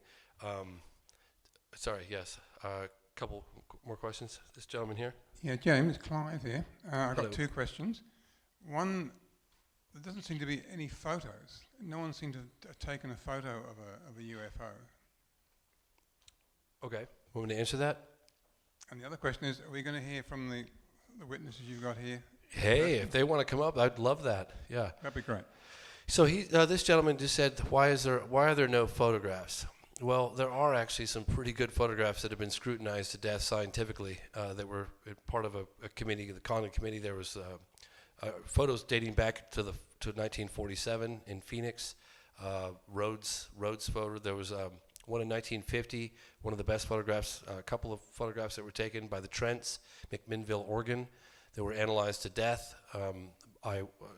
Broad daylight, points of reference, not too far away from the camera, multiple shots, 2 witnesses, very, very credible sightings. There was the Rex Heflin photographs, multiple photographs, broad daylight in Santa Ana, California, in 1965. So there have been some very, very good photographs, and photographs that they tried desperately to debunk and were not able to debunk. So there have been good, they are rare, but there have been some very, very compelling photographs. In fact, yeah, the mapping one. Yeah, the Costa Rica, they were doing some mapping. So there have been some really good photographs that they've tried to debunk over the years that were unable to debunk, and there have been a lot of bogus photographs too, no question about it. And that's one of the things that becomes progressively difficult with, today and the internet and all these software programs that enable people to create models and drones. So it's getting easier and easier to fake things, and you have to be extremely careful nowadays. Putting stuff forward. There's someone here with their hand up in the front. Hello. There's a microphone on its way. Thanks. Sorry. So, how do you think the government is watching every little move we do? Because obviously there wouldn't be cameras in the middle of the desert or anything. So how are they watching every little thing we do every day? Oh, I don't think they're watching every little thing I do. No? What? Yeah. Well, are you saying that I think I'm being watched every little move? Oh no. Well, I would think okay. I don't know this for sure, but I would imagine that if UFOs are real, and I'm convinced they are, I would be surprised, especially with some of the events I've done with the National Press Club, all these military guys and that I've been working with, if they weren't at the very least just monitoring what I was doing a little bit from time to time. I'd be kind of surprised, but they can read a newspaper from space now, so you know what I mean. And I don't think there would be anyone monitor James Fox's emails, but there might be certain buzzwords that trigger a computer system that's let's look into that. Who knows? I'm not saying I'm under surveillance. That's not what I'm saying. I would be surprised if there wasn't some level of observation, but I have no idea if that's the case or not. We got a gentleman. Yeah. Hey, is that Mark? It is indeed. Hey, Mark. A friend of my brother's just asked me a question that I forgot to ask you myself, which was, have you actually seen a UFO yourself? If not, what piqued your interest in the first place? So I did have a sighting quite some time ago, and the funny thing about it wasn't I would categorize it as a nebulous sighting. I mean, it was truly bizarre, but I was with my girlfriend. Had I been alone, I probably would have just discounted it and never talked about it ever again. But because I was with my girlfriend at the time, and the funny thing is, we had the sighting, and we were in bed. We were about to go to sleep. Look out the window. We had a rather big window to the right of our bedroom, and there was this ball, yellowy, orangey, egg-shaped thing about the top of a tree, not very tall, not very high up, and it was slowly kind of floating and kind of doing this, like it was breathing or something. And my girlfriend at the time, Lisa Reinhardt, she's like, "What the F is that?" And I said, I don't know what that is, but whatever it is, I get the impression it knows we're looking at it. And she's like, well, so do I. So she's like, close the blinds. So I jump up in my underwear, and in my haste, trying to close the blinds, and I rip the blinds off the wall. They land on the floor. Now the whole window's just totally exposed. And I get back up there, and I'm like pinning the thing down and jump back in bed, and we're clutching each other for like, I don't know, 5 minutes. And she's like, God, I wonder if it's still there. So I opened the blind. I looked through there. It was kind of scary. I opened the blind, and it was gone. So my sister Janine comes home about an hour later, maybe less than that. She was at a concert in San Francisco. We lived about an hour north of San Francisco on the coast. And we told her, oh my God, what are you guys doing up? We're like, we just saw this UFO. It was like, she's like, oh, okay, cool. All right. Anyway, good night. Like this, and goes off. Next morning, I was living with my dad at the time. Never said a word. Didn't talk to her about it. Didn't talk to my dad about it. Didn't talk to anyone about it. In fact, I didn't talk about it at all for like almost 20 years. And I bumped into Lisa on the beach in San Diego just a few years ago. She has a husband. She has a daughter who's like 10 years old. And we were talking, and I looked at her, and I was like, God, Lisa, you remember that UFO we saw? And she's like, yeah. I'm like, what do you remember? And she told it exactly like I was like, why didn't we ever talk? You know, kind of weird. Anyway, I don't know if that certainly hasn't influenced my, it was just one of these things that was just kind of odd. It wasn't like, there's a flying saucer, and I could, but it was just odd. So, yeah, I guess I have, but it didn't influence my decision-making or my beliefs in what's happening by any chance today. Do you know what I mean? Oh, I don't know if I told you guys. If you guys want to hear it, I'll tell you. Oh, so sorry. Go ahead. Overwhelm you with a lot of questions. No, please do. Is the UFO phenomenon something that is post-World War II? That's the one question. And then I notice there's a disparity in sizes of craft, or whatever you want to call it. Yes. Like the Ruo one in Zimbabwe was apparently small people. Yeah. And then the massive one, was it Arizona? Was so big that you couldn't see left or right. Yeah, I mean, that's the thing. Last question. Have any of the people that you've spoke to, NASA or military... Don't overestimate the size of my brain. I've got 3 questions now. Now you give me a 4th one. Easy. The propulsion system. I'm going to slip into neutral in a moment here. Any idea on the propulsion systems that these things are? You know, it's really funny. Okay, so I'll answer the last one first. He asked me if I have any idea of the propulsion. I mean, I've heard, electromagnets and this and everything. But when I went to Texas, you remember I told you I did the CNN thing the night before, and people knew who I was. I was like, oh, this guy was on CNN, and he was defending us, and bring him in. And there, this woman reporter by the name of Angela Joyner, you'll see it in the film, actually. She's like, this thing was so big, it was like the size of a supermarket, this, that, and everything, and it just took off, and it was like, didn't make any sound, and there was no wind, and it was like, boom, and it was like impossible. Like, what the heck kind of propulsion is behind this thing? And I was like, I have no idea. And she starts laughing, and she's like, well, I appreciate your honesty. I mean, I can speculate till I'm blue in the face. I have no idea. I've heard electrogravitics, but I don't even know. I'm not a physicist. But none of these people have ever offered an explanation? People have, yeah. People talk about electrogravitics like it's some sort of... And they also can manipulate... Okay, what do I know? I don't know. Just telling you what I've been told. That they have this ability to manipulate gravity. So if you're on the inside of the craft and it's doing 90-degree angle turns at high speed, you feel nothing on the inside of the craft. You were also talking about different shapes and sizes. That's definitely different shapes and sizes and colors and all this stuff. But the one commonality, it's a flight performance. Silence, no wings, don't have to have wings. Hover, 90-degree angle turns at high speed, no exhaust vents, basically no sound, some humming sometimes. Stand still to out of sight, warp speed. I love asking that question to people it's really fun for me because I like to listen to everyone's different way of describing the acceleration. So I always ask people, like, what do they accelerate? Like, can you describe the acceleration? Light speed, warp drive, like, blink and it's gone. Like, it's really funny that people try to describe this, just how it is. And did I answer all your questions, or was there another? Yeah, and maybe just the beings that people have seen, do they differ in size? So yeah, he wants to know about the beings. So is it a post-World War phenomenon? Oh yeah, okay. So I've recently had some meetings with a guy named Jacques Vallée, And Jacques Vallée just wrote a book called Wonders in the Sky. And he said that during their earlier investigations, like the 50s and 60s and 70s, they were kind of unaware of the historical sightings that had gone on. And he's written this really amazing book called Wonders in the Sky. And it's like cave paintings and rock art and, you know, things, historical references to this stuff. And of course, Jacques Vallée, I mean, the guy's, he's a genius.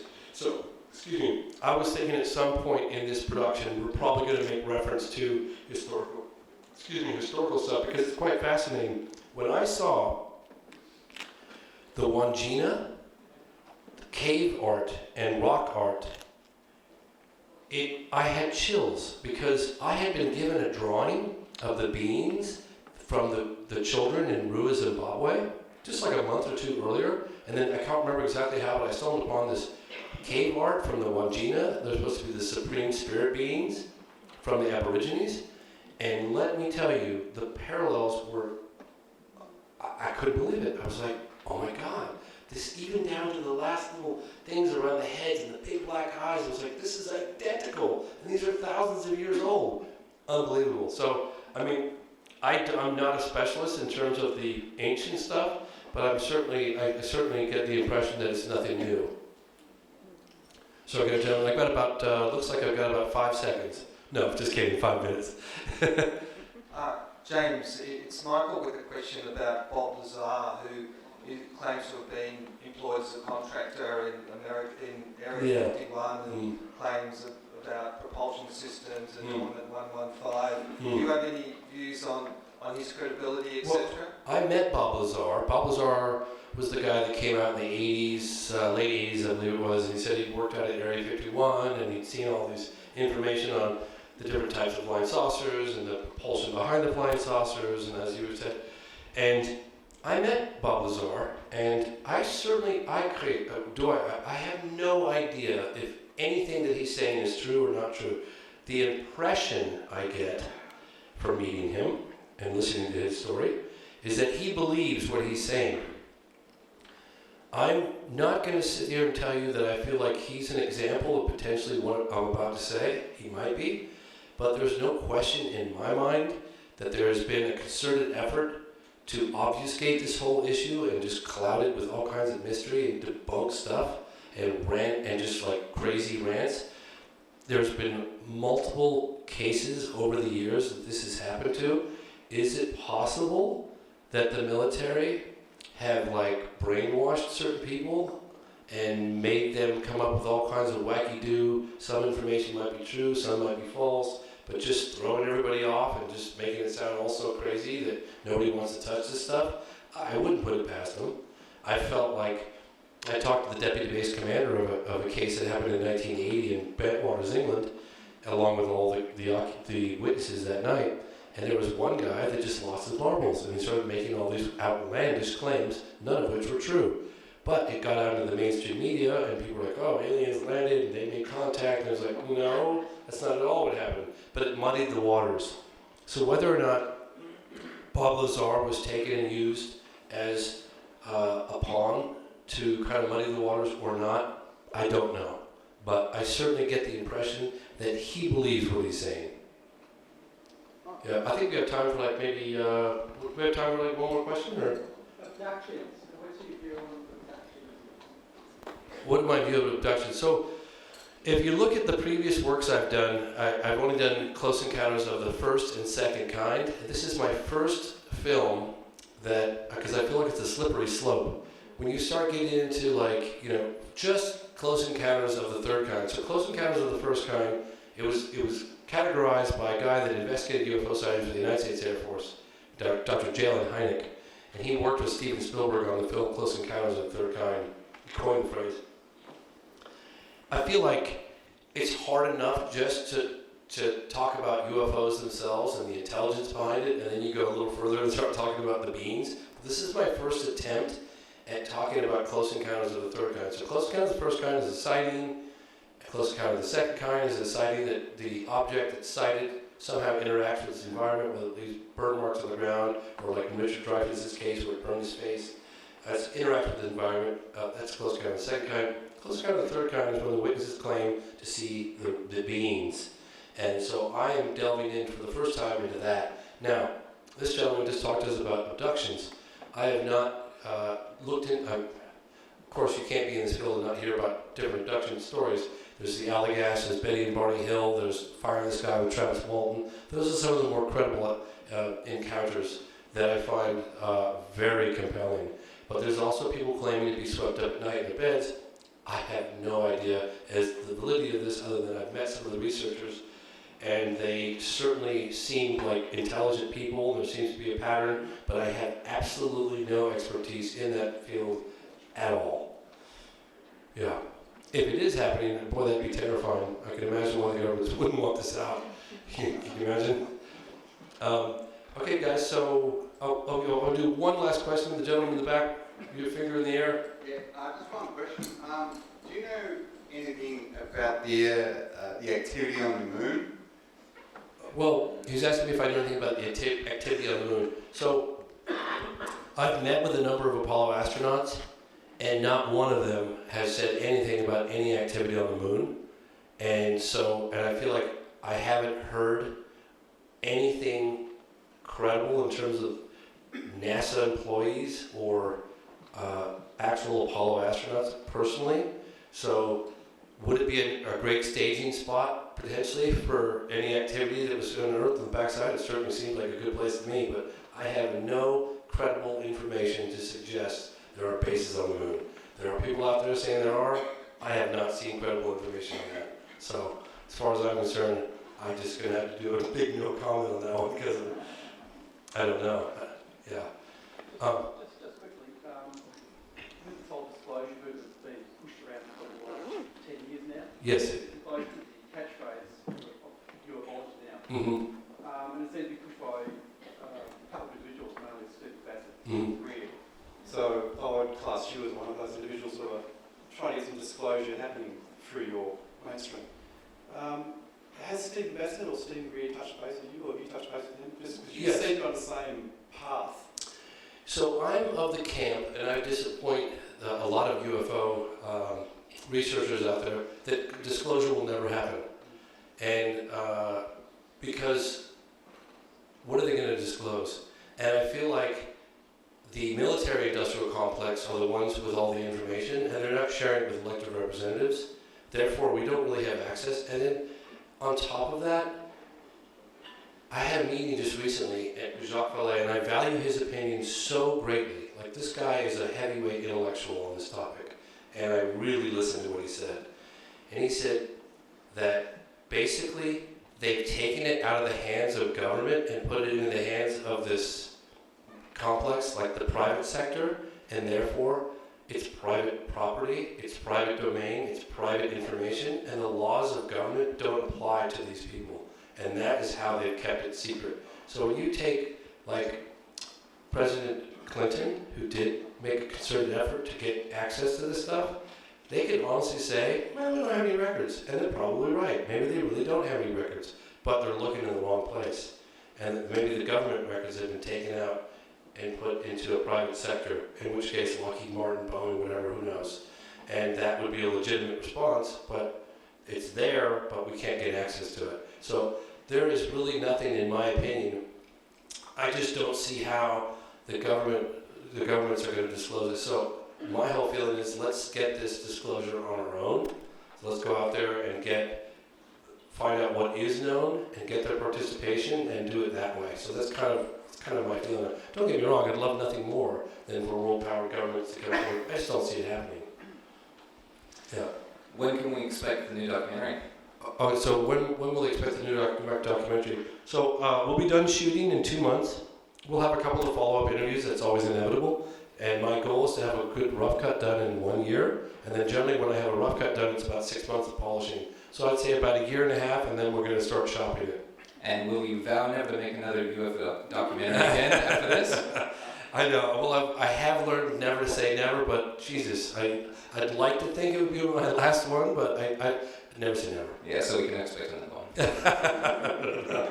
But listen, you guys, I know this has been a long night, and I really, really appreciate everyone's participation and being here, and everyone's support that made this whole event happen, because as I said earlier, there are a lot of moving parts to making an event like this. James Rigney and Shane and Irene, too many names to list, but I want a big applause to them for making this event take place.